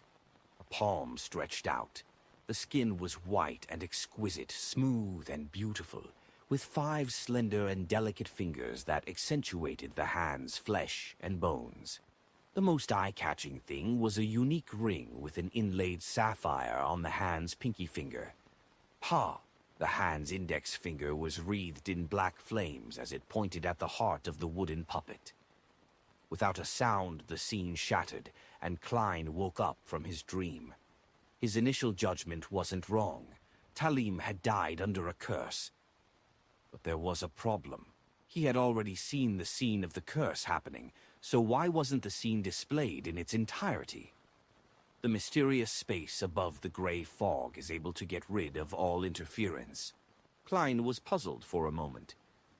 Normally speaking, receiving a revelation that too abstract and easy to misread was a problem with his limited divination abilities. It meant that the difficulty of the matter he was divining was too high and that it had nothing to do with the gray fog. It was an understandable outcome, but he had clearly seen the scene of the murderous curse. But he was limited to a small scope of the situation. It didn't provide a relatively effective revelation and was rather baffling. Have I encountered such a similar situation in the past? Klein dug through his past experiences. Suddenly, he sat up straight, remembering a similar experience. In Tingen, when he was divining the real reason behind the countless coincidences, something similar had happened. He could clearly see the house with the red chimney, but he couldn't reach Inkizang Will and sealed artifact 008. This is the power of someone or something that's at the level of a grade 0 sealed artifact that's resisting the power of the gray fog. Klein's eyes abruptly narrowed. No, not necessarily. There are still quite a few possibilities. I have to confirm it again. He put in a lot of effort in order to calm down. As for the method used for confirming, it wasn't daunting for the experienced him. The method was simple, redoing the same divination again. If the revelation doesn't change, it means that things aren't so terrible, and if divination is no longer successful, then something around the target or the target is resisting the gray fog to some extent, like 008. Taking a deep breath, Klein calmly repeated the previous divination. The true cause of Talim Dumont's death. He leaned back in his chair and chanted in a low voice, his eyes growing darker. In the dream, all he could see was a hazy, shattered gray fog. There were no more wooden puppets or fingers. Whoosh! Klein straightened his back, his expression abnormally grave. What did Talim get himself involved in? He frowned as he muttered to himself. There's no question as to what I should do next. It's to be passive and perfunctory. I'll first lie to Prince Edisac before telling him that I'm incapable of figuring out the truth. This word is really scary. Just the slightest bit of carelessness would cause me to come into contact with something extremely terrifying. Klein sighed, without daring to stay any longer. he quickly returned to the bathroom in the real world. Pool, Tuesday, 9 a.m., at the Crown Cemetery. Klein stood at the edge of the crowd, wearing a black shirt, black vest, and a black tweed coat whilst he was carrying some fresh flowers he bought for 12 soli. He looked gravely at Talim Dumont's coffin being carried over, had his soul put to rest, and was buried bit by bit into the earth. During this process, Talim's mother's eyes were red and swollen. She wanted to speak a few times, but she couldn't find her voice. His father's hair was gray, and his expression was haggard. He just stood there, trembling slightly. When the scene reflected in his eyes, Klein tilted his head back and closed his eyes. He waited until the mourners had left before he walked over, bent over, and placed the white flowers on top of the others. "I'm sorry," he silently said inwardly. Standing up, he stepped aside and was about to leave when Klein noticed reporter Mike and Surgeon Aaron closing in. "What a pity. I never thought that Talim would actually, sigh." Mike's expression was pained as he couldn't finish his sentence.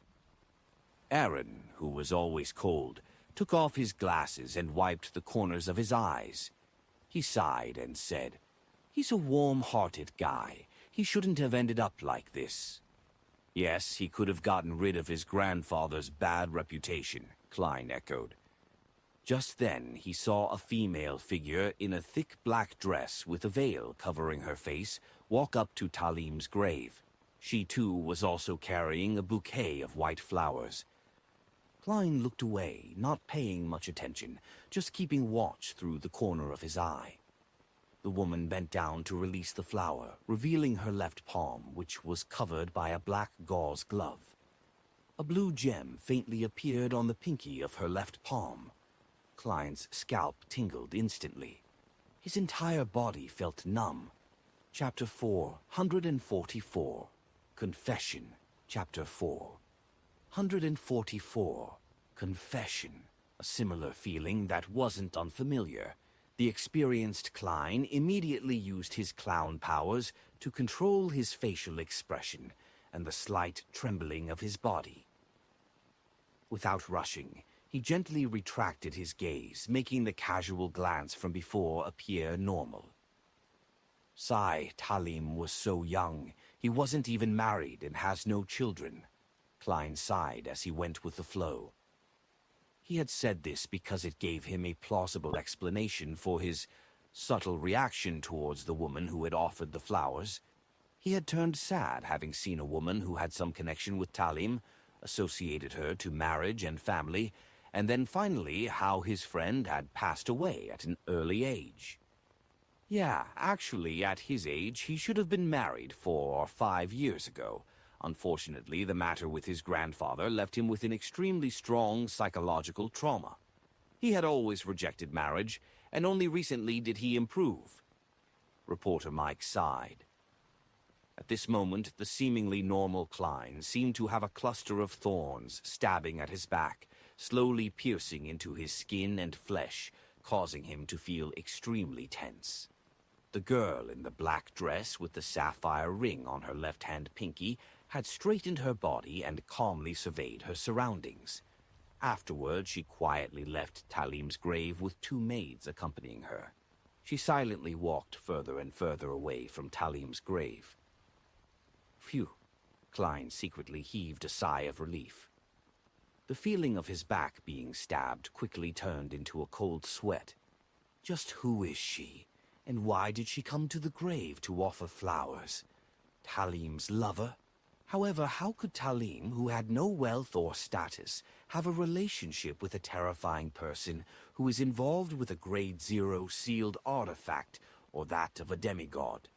This isn't a novel. Furthermore, she should be the one that used a curse to kill Talim. This matter runs deep. Klein listened quietly as Mike and Aaron recounted Talim's past.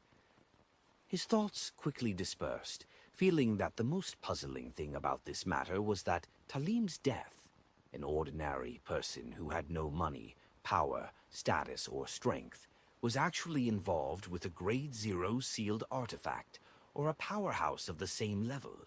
This was simply inconceivable. Asterisk. But this isn't an isolated case. There's another similar case that has happened around me. Asterisk. Klein suddenly thought of something and looked at the surgeon, Aaron. This ordinary person's home might very well be hiding a Sequence 1 snake of mercury. Following this train of thought, Klein recalled the nearly 5 months that he had spent here since he transmigrated. He was stunned to discover that he had unconsciously become involved with many demigods and terrifying sealed artifacts. The woman who had killed Talim, the Snake of Mercury, Will Oaptin, the blasphemer, Amun, the mysterious woman at the Royal Museum, a high sequence beyonder of the Rose School of Thought, 008 142, Inks Sangwil, the mutated Sun's sacred emblem, the Antigonus family's notebook, Mr. Isaac Eggers, who's suspected to be a descendant of death, Mr. Dorr, the Twilight Hermit Order. Each name flashed through Klein's mind, and every single one of them made him feel like drawing in a cold breath. He calmed his heart and carefully thought, these don't include the true Creator and the eternal blazing sun, who are ranked high above these. Strictly speaking, I can be considered to be among their ranks. After all, I came from a dark divination, and I'm a strange alternate world soul who controls the strange gray fog. Could this be another crest of the times after Roselle? So all the demigods in terrifying sealed artifacts are making an appearance in real life. As these thoughts flashed through Klein's mind, the grief-stricken reporter, Mike, and Surgeon Aaron excused themselves. He then left the cemetery at a leisurely pace. Just as he was looking around for a rental carriage, a familiar carriage drove out of a secluded spot and stopped in front of him. Although the coat of arms on the black carriage was skillfully concealed, Klein was still able to recognize it as Prince Edisac's carriage. Without a sound, the door of the carriage opened, and the old butler, with his meticulously combed hair, alighted. He politely made a gesture of invitation. His Highness is waiting for you. All right. Klein didn't feel guilty at all as he entered the spacious and warm carriage. Prince Edisac was dressed in a dark blue coat with a large collar and a golden ribbon across his chest, which made him look very abnormally noble. He rubbed the diamond brooch, and his long and narrow eyes showed hints of a sigh. I'm restricted even when participating in the funeral of a friend. I couldn't appear in person and could only watch from afar, sending someone to offer flowers for me. This is the royal family's lack of freedom. If Talim's grandfather hadn't lost his aristocratic title, then you wouldn't have to avoid anything. Klein abided by Prince Edisac's gesture and sat across from him. Edisac picked up a cup of blood-red wine and said, "Sigh, I had originally planned to find an opportunity to help Talim's father recover his aristocratic title, but unfortunately..." Instead of going deep into the subject, he asked, "Sherlock, did you receive the package?" "Yes," Klein answered any questions he was asked, never giving any additional descriptions. Edisac nodded slightly. "Any progress?" "I made several divinations using Talim's hair, blood, and belongings, but all of them led to the conclusion that he had died of a sudden heart disease." Klein used his emotionless, smooth narration to imply that my sequence isn't high enough. My standards are limited. Although I'm good at divination, the other party is stronger, and I'm sure that I can't figure out the truth. Edisac looked disappointed and sighed. How do you plan on continuing the investigation?" "Starting with the people Talim came in contact with a few days before his death, and the places he went," Klein replied, according to the plan. Edisac looked at the old butler. "There will definitely be no lack of threatening interrogations or bribery. Pay Sherlock £100 for his investigation fees." Yes, Your Highness. The old butler took out a stack of bills that he had prepared earlier. £100 straight out? Once again, Klein felt Prince Edisac's generosity. I'll do my best. He took the £100 in cash and pocketed it without counting it in detail. I hope that we can put Talim to rest.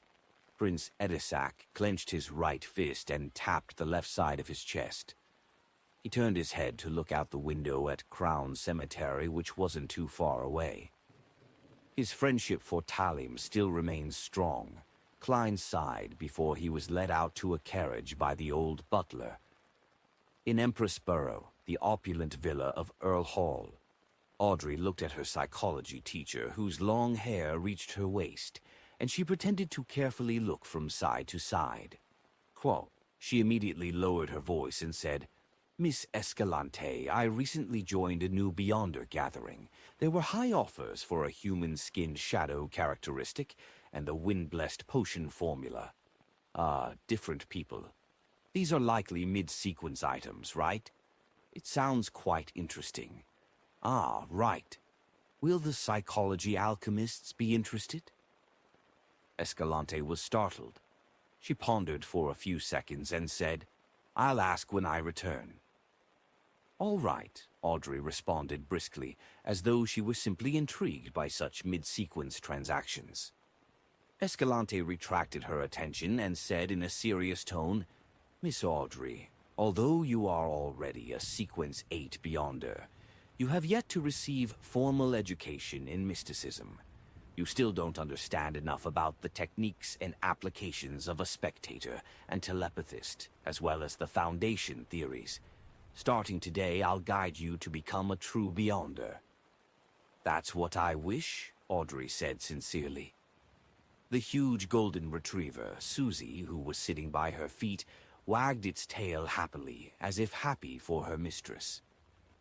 Having made up his mind not to work, Klein took the carriage back to 15 Minsk Street. He opened the door and was just about to take off his hat when he froze. His spiritual intuition told him that a stranger had entered the living room. Someone had entered his room. He barely hid his tracks. Is it considered a warning? Having a warning is better than not having one.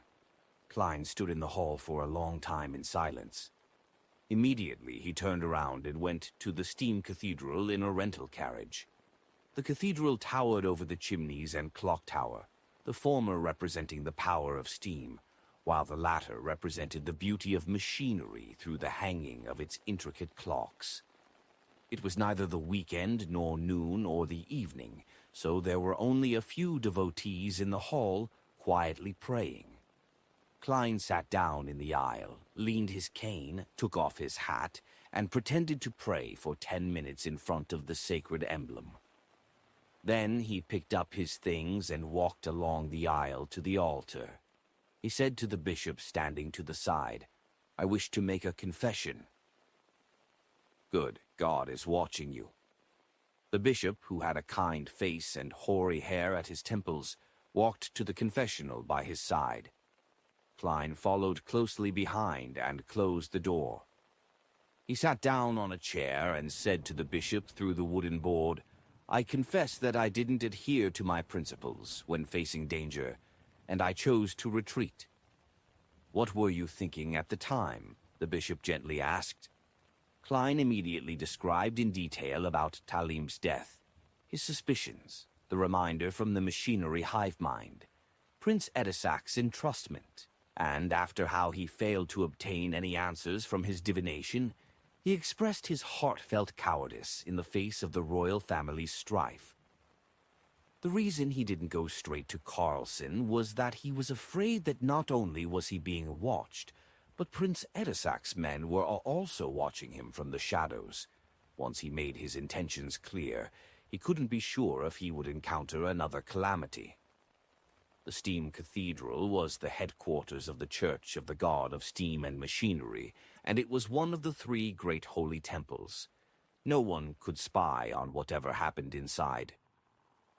What Klein intended to do was to use the Church of the God of Steam to convey his true thoughts and avoid getting caught up in a deeper conflict.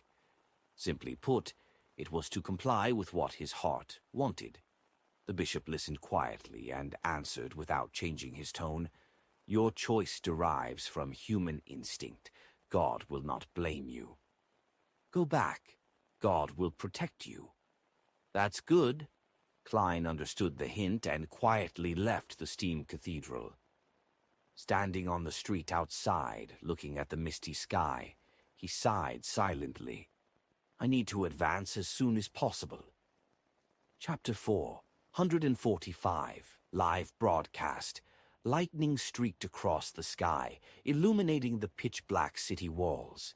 Carrying a leather bag on his back and the axe of Hurricane in hand, Derek Berg stood outside the doorway to a cave with nearly 10 of his teammates. Lifting his eyes up, he saw that between the stone cracks of the city wall, the dry and hardened black soil was crusting, but a bunch of tenacious weeds had grown out. They were densely packed and resembled human hair. At that moment, he hurriedly withdrew his gaze and looked towards the city gate when he heard light footsteps. As the lightning and darkness alternated, a tall figure slowly walked over, carrying 2 straight swords which were crossed on his back. Then his pale, disheveled hair, his ancient eyes, his twisted deep, old scars, and his perennially unchanged brown coat and flaxen-colored shirt entered Derek and the others' sight. The approaching person was the chief of the 6-member council of the City of Silver, Iliad, a powerful demon hunter. After greeting him, Derek subconsciously looked at the chief's waist. There was a leather belt divided into many compartments, each with a different metal bottle inside. This was a symbol of an experienced and powerful demon hunter. Derek had previously heard his parents mention that demon hunters were good at discovering the weaknesses for different monsters, identifying the uses of various materials, and were able to use their special cogitation state against the former. With the latter, they could concoct corresponding magical medicine, holy ointments, essential oils, and special imprints. Then, through consumption, smearing, and using these items, they could achieve the effect of restraining the target. In a sense, experienced, knowledgeable, well-prepared, and sharp demon hunters were the nemesis of the vast majority of monsters. The amount and variety of small metal bottles at their waist represented their experience. Of course, this was only a portion of the demon hunters' beyonder powers. Just by relying on these, they couldn't be called demigods or saints. Colin looked around and confirmed that all the team members were present. He then said in a low voice, "Light up. Let's go." 2 team members immediately lit the candles in their lanterns, letting the faint yellow light shine through the extremely thin leather. During daytime, when the frequency of lightning was relatively high, there was no need to use candles in the City of Silver, as there was illumination every 2 to 3 seconds. Furthermore, the monsters in the nearby area had been cleaned out again and again. However, once they left the City of Silver and entered the darkness, they had to maintain sufficient candlelight. Otherwise, once the lightning failed to illuminate the skies, causing a dark environment that exceeded 5 seconds, there was a high chance for the team to suffer from an assault by certain monsters. Intense fighting wasn't the most frightening development. What Derek remembered so vividly was a story his parents had told him.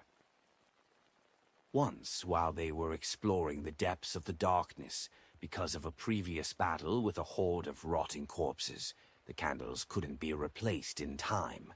This led them to endure being engulfed in darkness for as long as 8 seconds. When the lightning flashed again and the candlelight appeared, they were stunned to see that only 5 of their original 8 teammates remained. The other 3 had vanished in silence, never to be seen again. Taking a deep breath, Derek gripped the axe of Hurricane tightly and walked in the middle of the team, following the chief in a predetermined direction. A bolt of lightning flashed, causing the plains covered in tall black grass to appear like an eerie oil painting. The exploratory team of 10 Beyonders walked along the path, filled with craggy gravel, venturing deep into the black grass. The lightning subsided, and the dense darkness instantly swept over them, almost completely engulfing them. The yellow candlelight pierced through the leather and weakly swayed to and fro, guarding the surrounding area. East Borough, in a greasy and cheap coffee shop. In accordance with the previously agreed-upon appointment, Klein found old Kohler, who was applying butter to his toast. He glanced at the crumpled cigarette on the table and smiled. Newly bought. No, it's from the past, and I haven't smoked since, but I would always carry it with me, occasionally taking it out to sniff at it. This will remind me of that vagrant life of mine. Back then, I really felt like I could die at any moment. Old Kohler's tone carried a hint of fear. Klein took 20 soli in change, which he had changed earlier, and pushed it across the table while sitting down. I was very satisfied with the information from the last time. Without waiting for old Kohler to give a modest reply, he turned his head and looked towards the counter.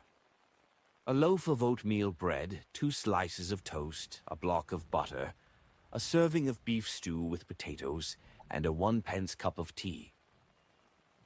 Mr. Moriarty, didn't you have dinner yesterday? Old Kohler was stunned for a moment as he held the cash.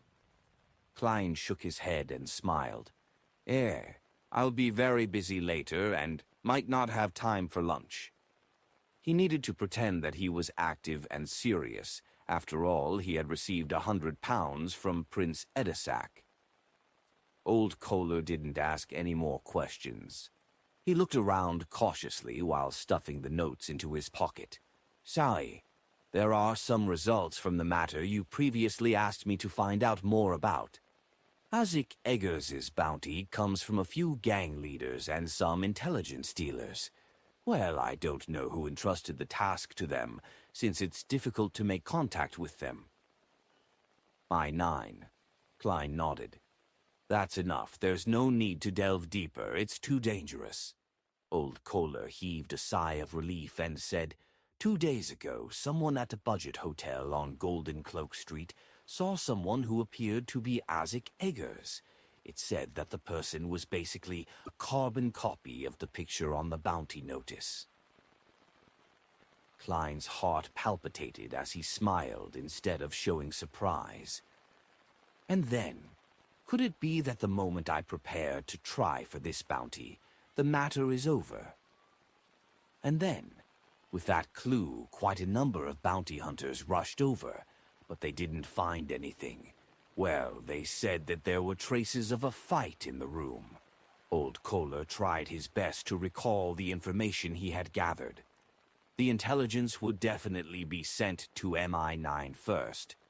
Did Mr. Isaac have a secret standoff with them? I wonder what the outcome was. Klein took a glance at the boss, who was coming over with a plate. He pretended to mutter to himself and said to old Kohler, "Take me to Golden Cloak Street later. Maybe I can find some clues." It was past breakfast time in East Borough, and there were very few customers in the cheap coffee shop. "All right," old Kohler agreed without hesitation. A total of 16.5 pence. The boss placed Klein's breakfast on the table.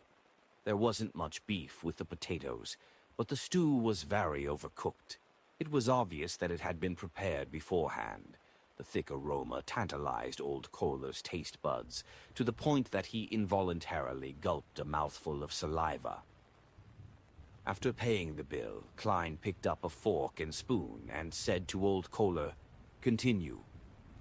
There aren't many people looking for the believers of the fool anymore, except for a few stubborn bounty hunters. Many unemployed textile women, including some male workers, left East Borough. Old Kohler went down a list of matters. What? Klein swallowed the beef and looked up. Left East Borough. They must have found some other job. As for where they went, I couldn't find out, Old Kohler answered truthfully. Their families aren't aware, Klein pressed. Some left with their unemployed family members, while others had come alone from outside the city to search for work. Old Kohler had already done some investigations. Judging from the target's choice, there's something wrong. Klein made a mental note of it and continued to eat while he listened to Old Kohler talk about matters that had happened in East Borough recently.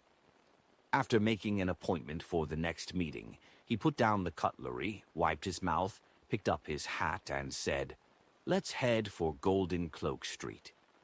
In the only budget hotel on Golden Cloak Street. After the boss accepted a 2-pence tip, he led Klein and Old Kohler to the room which was suspected to be where Azik Eggers used to live. There have been many bounty hunters visiting over this period of time. It made me earn quite a bit, so I have maintained its original state. The hotel owner opened the door with his key and pointed inside.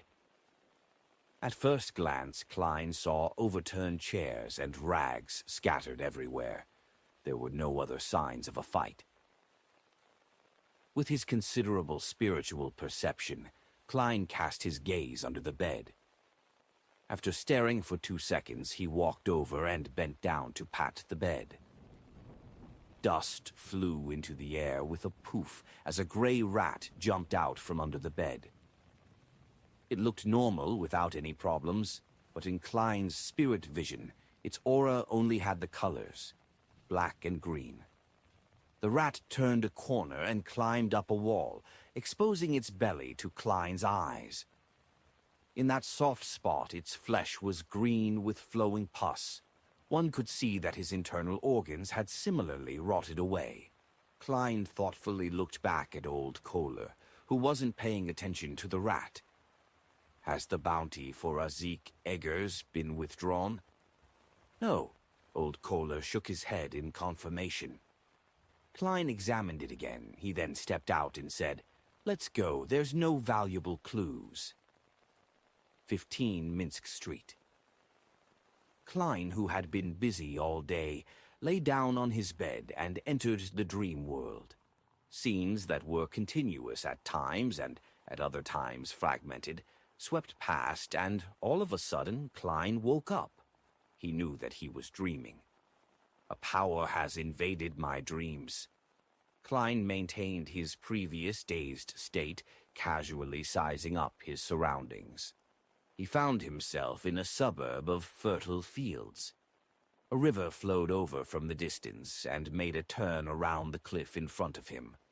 One side of the cliff was bare, revealing a pure white rock. Looking from afar, it seemed to have a kind of holy beauty. Nearly 10 men and women wearing black coats or dark jackets surrounded a hidden underground entrance to the bay. Among them was Klein's acquaintance, Ikansa Bernard. White Cliff Town, Stratford River Creek, machinery hive mind. Are they exploring the Amon family tomb? But why would there be scenes of it in my dreams? Klein was puzzled.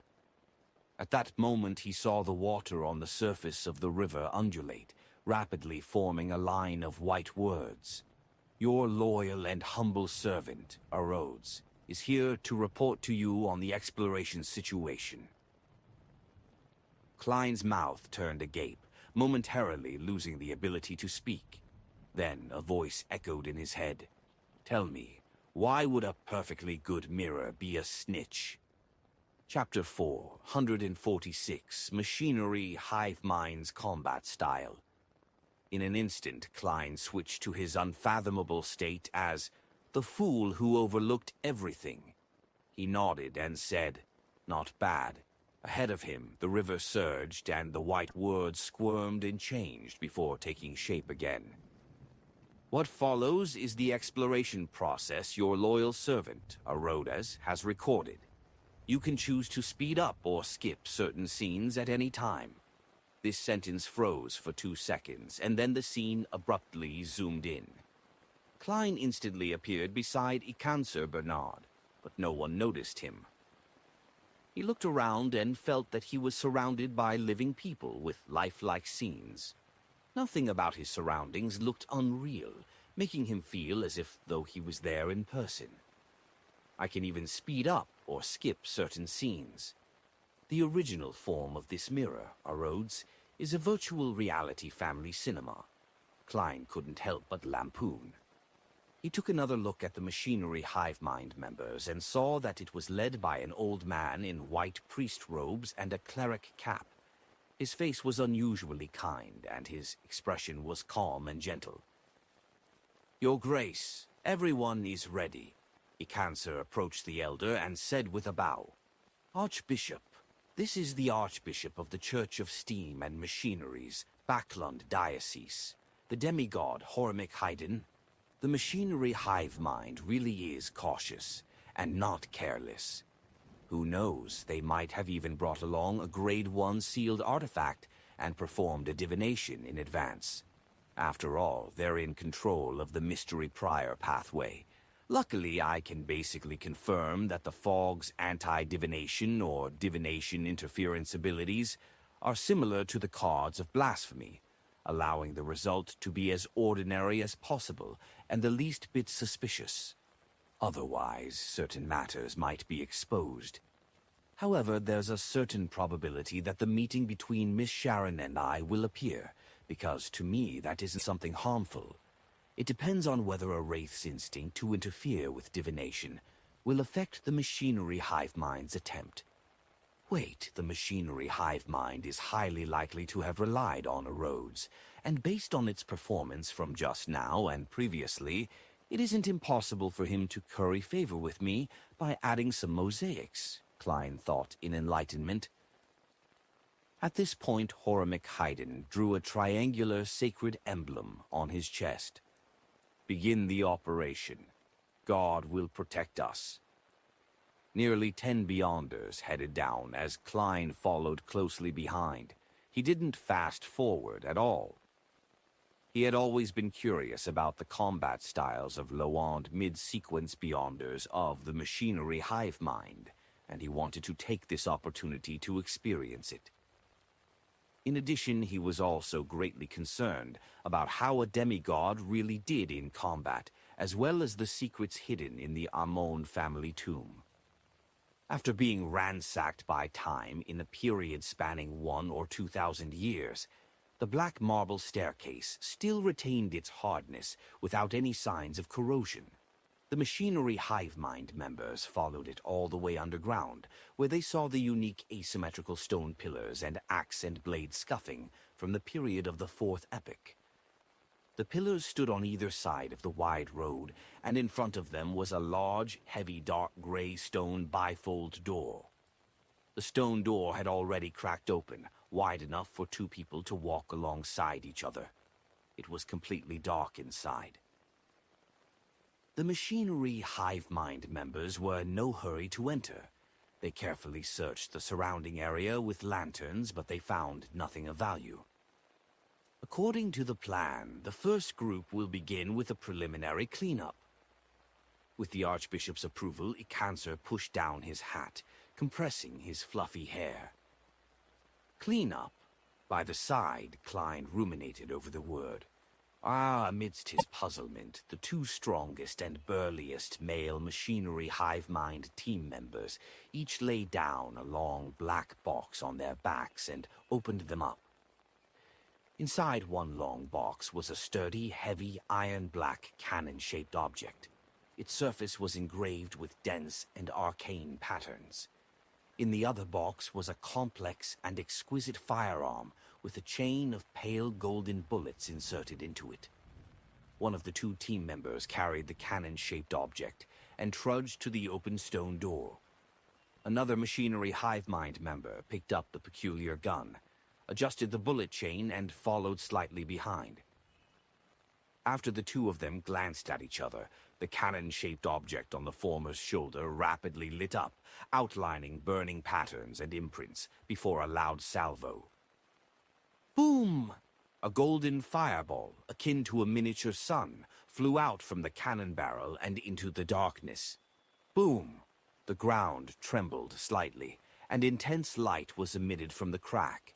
The body of the machinery hive mind member who was holding on to the cannon barrel clearly sank a little as his feet trembled. Boom! Boom! Boom! He repeatedly used the Beyonder weapon to launch one golden cannonball after another at different spots, causing the tomb to sway without a speck of dust falling. After he came to a stop, the team member with the peculiar gun stepped forward and pulled the trigger. Da, da, da, da, da. The sound of machine gun fire echoed as one pale golden bullet after another flew out, purifying the danger in the depths of the darkness. Isn't this the bombardment effect I've always wanted? Furthermore, they're using Beyonder expendables like purifying bullets and exorcism cannonballs. How extravagant. Is this the combat style of the machinery hive mind? Kleins stared with his eyes wide open and his mouth slightly agape. After the series of savage bombardments, Ikanser raised his voice above the rumbling echoes and said, "Group 2, do the follow-up cleanup." There's more. Klein felt a little numb from what was happening. The second group was also made up of 2 team members who used scrolls made of different kinds of leather. They chanted simplified incantations, activated the scrolls, and tossed them inside. The construct behind the stone door was suddenly shrouded by gentle and pure light. Droplets of golden holy rain pattered down, cleansing everything in the area. Klein looked at this scene and suddenly found it somewhat ridiculous. Wait, aren't you guys here to engage in archaeological studies? Aren't you professional archaeologists? Aren't you afraid that the tomb would collapse from using such cleanup methods? While these thoughts flashed through his mind, the second team was done, and they shouted at Ikanser. "Deacon, as expected, the construct's structural integrity hasn't been destroyed." They were clearly prepared. "All right, continue forward." Ikanser gave the order. Klein walked in the middle through the stone door and saw piles of dirt and debris on the ground. It was impossible to tell what kind of monsters had once been active here, and no one could guess the functions of the mechanisms that had been set up here. After these cleaning up procedures, as long as one didn't dodge in advance, no Beyonder below that of high-sequence Beyonders would be able to withstand it. Klein once again gained a deeper understanding of what the aesthetic of violence was like, and what it meant to be simple, direct, and unreasonable. Proti. In what followed, the previous scenes were repeated over and over again. The machinery hive mind team members smoothly approached, exploring one area after another, occasionally harvesting some Beyonder characteristics that were beginning to gather. There are no murals. Seeing the main tomb chamber in sight, the Archbishop of the Church of the God of Steam, Horemik Haydn, stopped and muttered to himself in puzzlement. Klein, who was considered half a historian, was equally puzzled. Generally speaking, a noble family member's grave would more or less express their position and honor when they were alive. And when a grave became a tomb, or even a mausoleum, it was very common for a mural to be used to describe its master's life when it possessed enough space. In even older and more obscure eras, this wasn't rare, and it was even the most common method. The first thing humans learned was drawings, not writing. Thus, it really was a little strange that there were no similar murals in the tomb of a fourth epoch noble family. Upon hearing the Archbishop's question, Ikanser immediately ordered the men to spread out in groups of 2 to search the vicinity for relevant traces of murals. Watching from the sidelines, Klein couldn't help but want to fast forward a little to immediately see the outcome. At that moment, he noticed that the 2 machinery hive mind members in the left corner had suddenly turned into 3. One of them looked identical to Ikanser Bernard, his fluffy hair propping his hat high. Klein was first stunned before he made a guess. The moment he had the thought, Ikanser walked over to the team member closest to him. "Any discoveries?" He cleared his throat and lowered his voice. The team member turned around warily, but immediately relaxed when he saw that it was Deacon Ikanser. "Ooh, no." Before he could finish his sentence, the Ikanser in front of him suddenly turned into a piece of human skin and enveloped his body. We'd ye see, the pale human skin tightly wrapped around him, and his face began to form the outline of his facial features. During this process, there were no additional sounds, nor were there any abnormal movements that were triggered.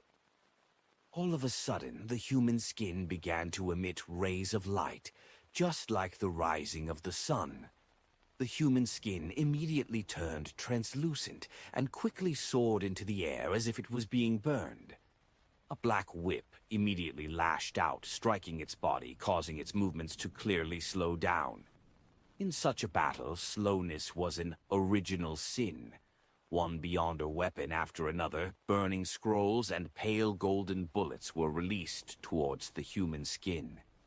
After a brilliant burst of light, countless ashes fell from the sky. All of them coruscated faint light and slowly struggled to gather together. It really is a human-skinned shadow. Klein turned his attention to the machinery hive mind members who had just been attacked. The man pulled at his collar and pulled out a protective charm. There were many symbols and magic labels related to the sun on it. Thankfully, the Archbishop got us to wear these things. He held the lantern and sincerely praised. It was only then that Klein realized that his brooch had the quality of the night, his ring had the intensity of the storm, and his belt exuded the sense of physical strength. Although they aren't all mystical items, most of them are in the category of charms and Beyonder weapons. Even if their effects will quickly decline, they're still worth a lot. If you weren't an artisan or a rich Beyonder, there's no way to gather that much. Is this the combat style of the machinery hive mind? Burning money. Klein felt a sudden setback, and it took him a long time to recover. At that moment, the human-skinned shadow characteristic gathered and took form. It was like a huge diamond with countless sides reflecting light, and each side reflected a different face. The faces were densely packed, layered, and left one dizzy. "I'm just short of it." Klein was overjoyed. After the machinery hive mind handled the spoils, they continued to search for the murals, but they didn't find any traces of them. They had no choice but to gather again and head for the passageway that led to the main tomb. Chapter 447. Portrait. After another series of bombardments, the passage into the main tomb was revealed to the members of the machinery hive mind. The ground was littered with debris. The diamond-shaped Beyonder characteristic that reflected a human face lay silently at the bottom of the right wall, glowing with the light of two other objects. The entire tunnel, including the two walls that lined the sides and the stone ceiling, was filled with potholes. However, one thing remained undamaged. It was a frame that was hung up ahead about 7 meters away. It was brown in color, and the wood grain was obvious, but only the side of the frame was revealed. Without anyone mentioning anything, all the Beyonders present could tell that it was strange. At this moment, the Archbishop of the Church of Steam and Machinery, Horamik Haydn, stepped forward and said in a gentle voice, "This is likely to be the spectre portrait frame that belongs to the Amon family, according to the records. As long as one walks into its range and is illuminated by it, their spirit body will instantly be separated from their flesh and blood, turning into a portrait and be forever sealed inside. In this state, even if the portrait is replaced, there is no way of rescuing the person without the corresponding methods. If the duration of being sealed is too long, the body would already be dead. Then, even if one grasps the correct method to remove the seal, the spirit will quickly dissipate." As he spoke, Horamik moved forward, step by step, closing in on the strange frame. Klein was a bit worried, not daring to watch the demigod fight against the sealed artifact, but he quickly realized that he was just watching a scene provided by the magic mirror, Rhodes. What was there to be afraid of? This is very normal. It's just like watching a horror movie or playing a dark game. Klein calmed himself as he quickened his pace and caught up with Horamic Haydn. The demigod archbishop quickly reached the confines of where the mystical item that needed to be sealed was. He wore a white priest robe and a clerical cap, and his figure gradually appeared in the glass on the surface of the picture frame. Glass in the fourth epoch. Seems to be the case. There has at least been glass in the fifth epoch's history all this time, and there has been no mention of who invented it. Klein waited with great interest for the battle between the demigod and the strange sealed artifact. Horamic's upper body fully appeared within the specter portrait frame, but his eyes didn't lose their luster. He walked towards the frame, face to face. The silhouette within the painting flickered, as though it was constantly shrinking, yet it was unable to succeed. Horamic stopped, took out a large, almost opaque black cloth he had long prepared, and he covered the specter portrait frame. The frame trembled a few times, but in the end, it was completely covered by the black cloth and turned silent. Horamic seemed to be unaffected as he effortlessly removed the specter portrait frame and finished wrapping it with the black cloth before tying a knot on its back. This isn't mystic. Didn't you say that your spirit body would be absorbed into the frame and be turned into a portrait? Why is the Archbishop fine? Is this the uniqueness of a demigod, or is it because of another reason? Klein sized up Horamic Haydn, but he didn't notice anything out of the ordinary. His eyes are filled with spirit, his expression genial, and he's rich in flesh and blood. It's a pity that I'm not there in person. Otherwise, I could activate my spirit vision and have a look. Klein retracted his gaze and waited for the machinery hive mind members, such as a consul, to come over. Horamic handed the specter portrait frame to a member of the team and walked towards the main tomb at the end of the passage. There was a black stone door filled with scrapes carved by blades and axes. In the middle of the door was a grayish-white disc. The surface of the disc was divided into 12 segments. There was a black needle, just like a clock from the outside world. However, the segments weren't evenly distributed across the disc. They were of varying sizes and extremely incongruous. Furthermore, each grid had half of its surface covered in a shadow. The coat of arms of the Amon family. Archbishop Horamic made a brief introduction.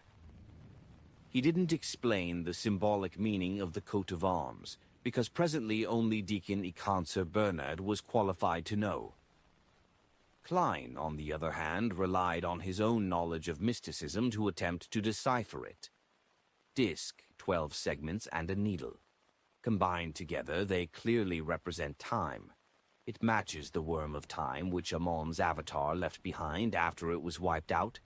What should be 12 equal segments on a disc are unequal in size, and there's a shadow over a portion of it. Does this mean that the Amon family is the dark side of time? Then, where does their title as a blasphemer family show itself? While Klein was thinking, Archbishop Horamic pushed open the stone door without any protection.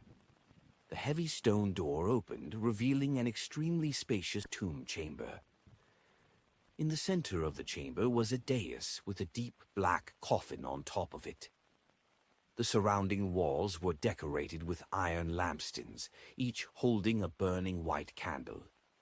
All the candles didn't flicker. It was so quiet that it seemed like a scene that was fixed in place, completely devoid of any signs of it suffering the effects of time that spanned 1,000 to 2,000 years. On the straight path from the stone door to the coffin, there were corpses lying on the ground. They were all wearing black tweed coats, half-top hats, or even ordinary worker clothes with a cap on their heads. It was obvious that they had entered in recent years. The Beyonders that previously recruited helpers, how did they get past the area at the front? The human-skinned Shadow and the other monsters were clearly still alive. With a mind filled with questions, Klein looked at the corpses. What he saw left him immediately shocked. The corpses all had sparse white hair, dry and wrinkled skin, and obvious markings on their skin. They looked like 80 or 90-year-olds. There were no obvious wounds on their bodies, as though they had died of old age. Furthermore, it appeared as though they had died recently and hadn't even rotted yet. It's very obvious that there wouldn't be this many aged Beyonders exploring the tomb.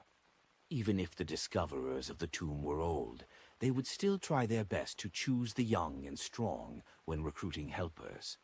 There's something odd about it. Klein frowned and looked around again. He quickly thought of the worm of time left behind by Amon's avatar, and the coat of arms of the Amon family that represented time on the stone door. Making people age rapidly is one of the Amon family's Beyonder powers. The dark side of time, the loophole in time. Could it be that as others rapidly age, the members of the Amon family would regain their youth and extend their lives? Wait a minute. For these Beyonders to easily barge into this place like that, perhaps it was deliberate on the Tomb Master's part. He wanted to rob them of their time in order to maintain his own existence. Klein looked suspiciously at the black coffin on the platform. At this moment, the demigod, Horamic Haydn, raised his left hand and pressed it down. "You will stop here." "Yes, Your Grace," Ikanser and company answered without any hesitation.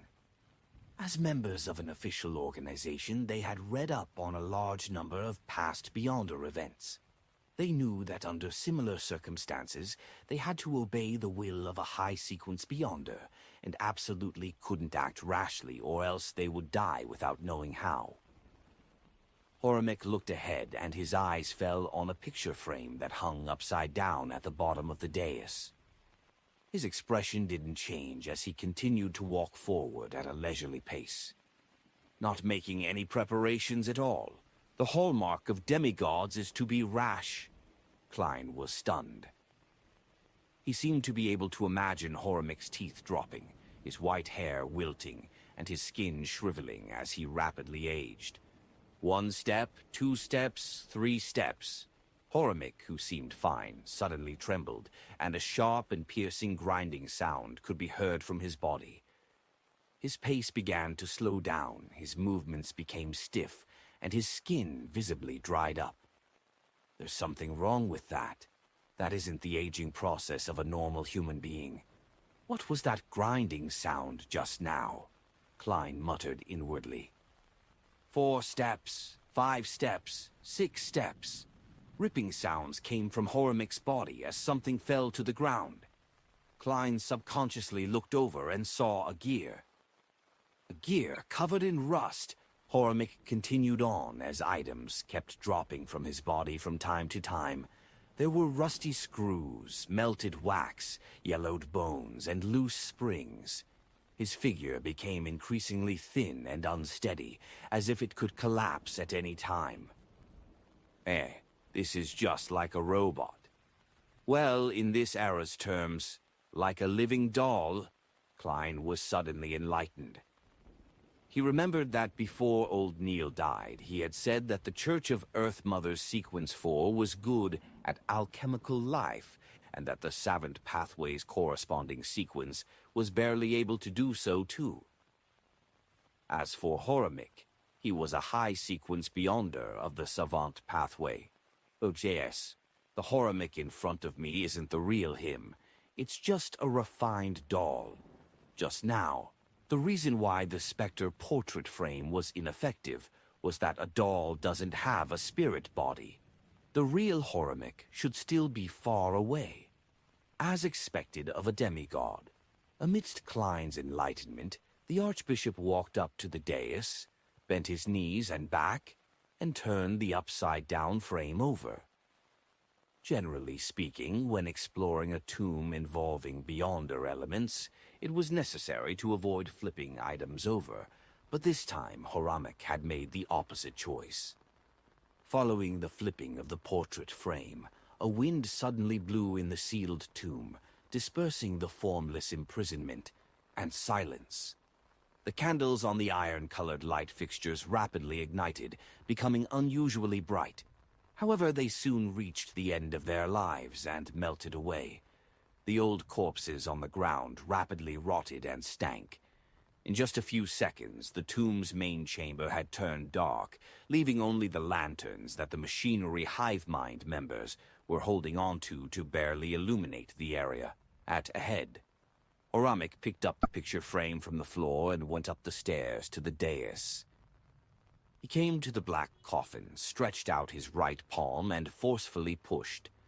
Creak. The heavy coffin lid opened up a crack with a creaking sound, as though it wasn't nailed shut at all. Horamik looked down and said in the same unchanging voice, "There's no corpse."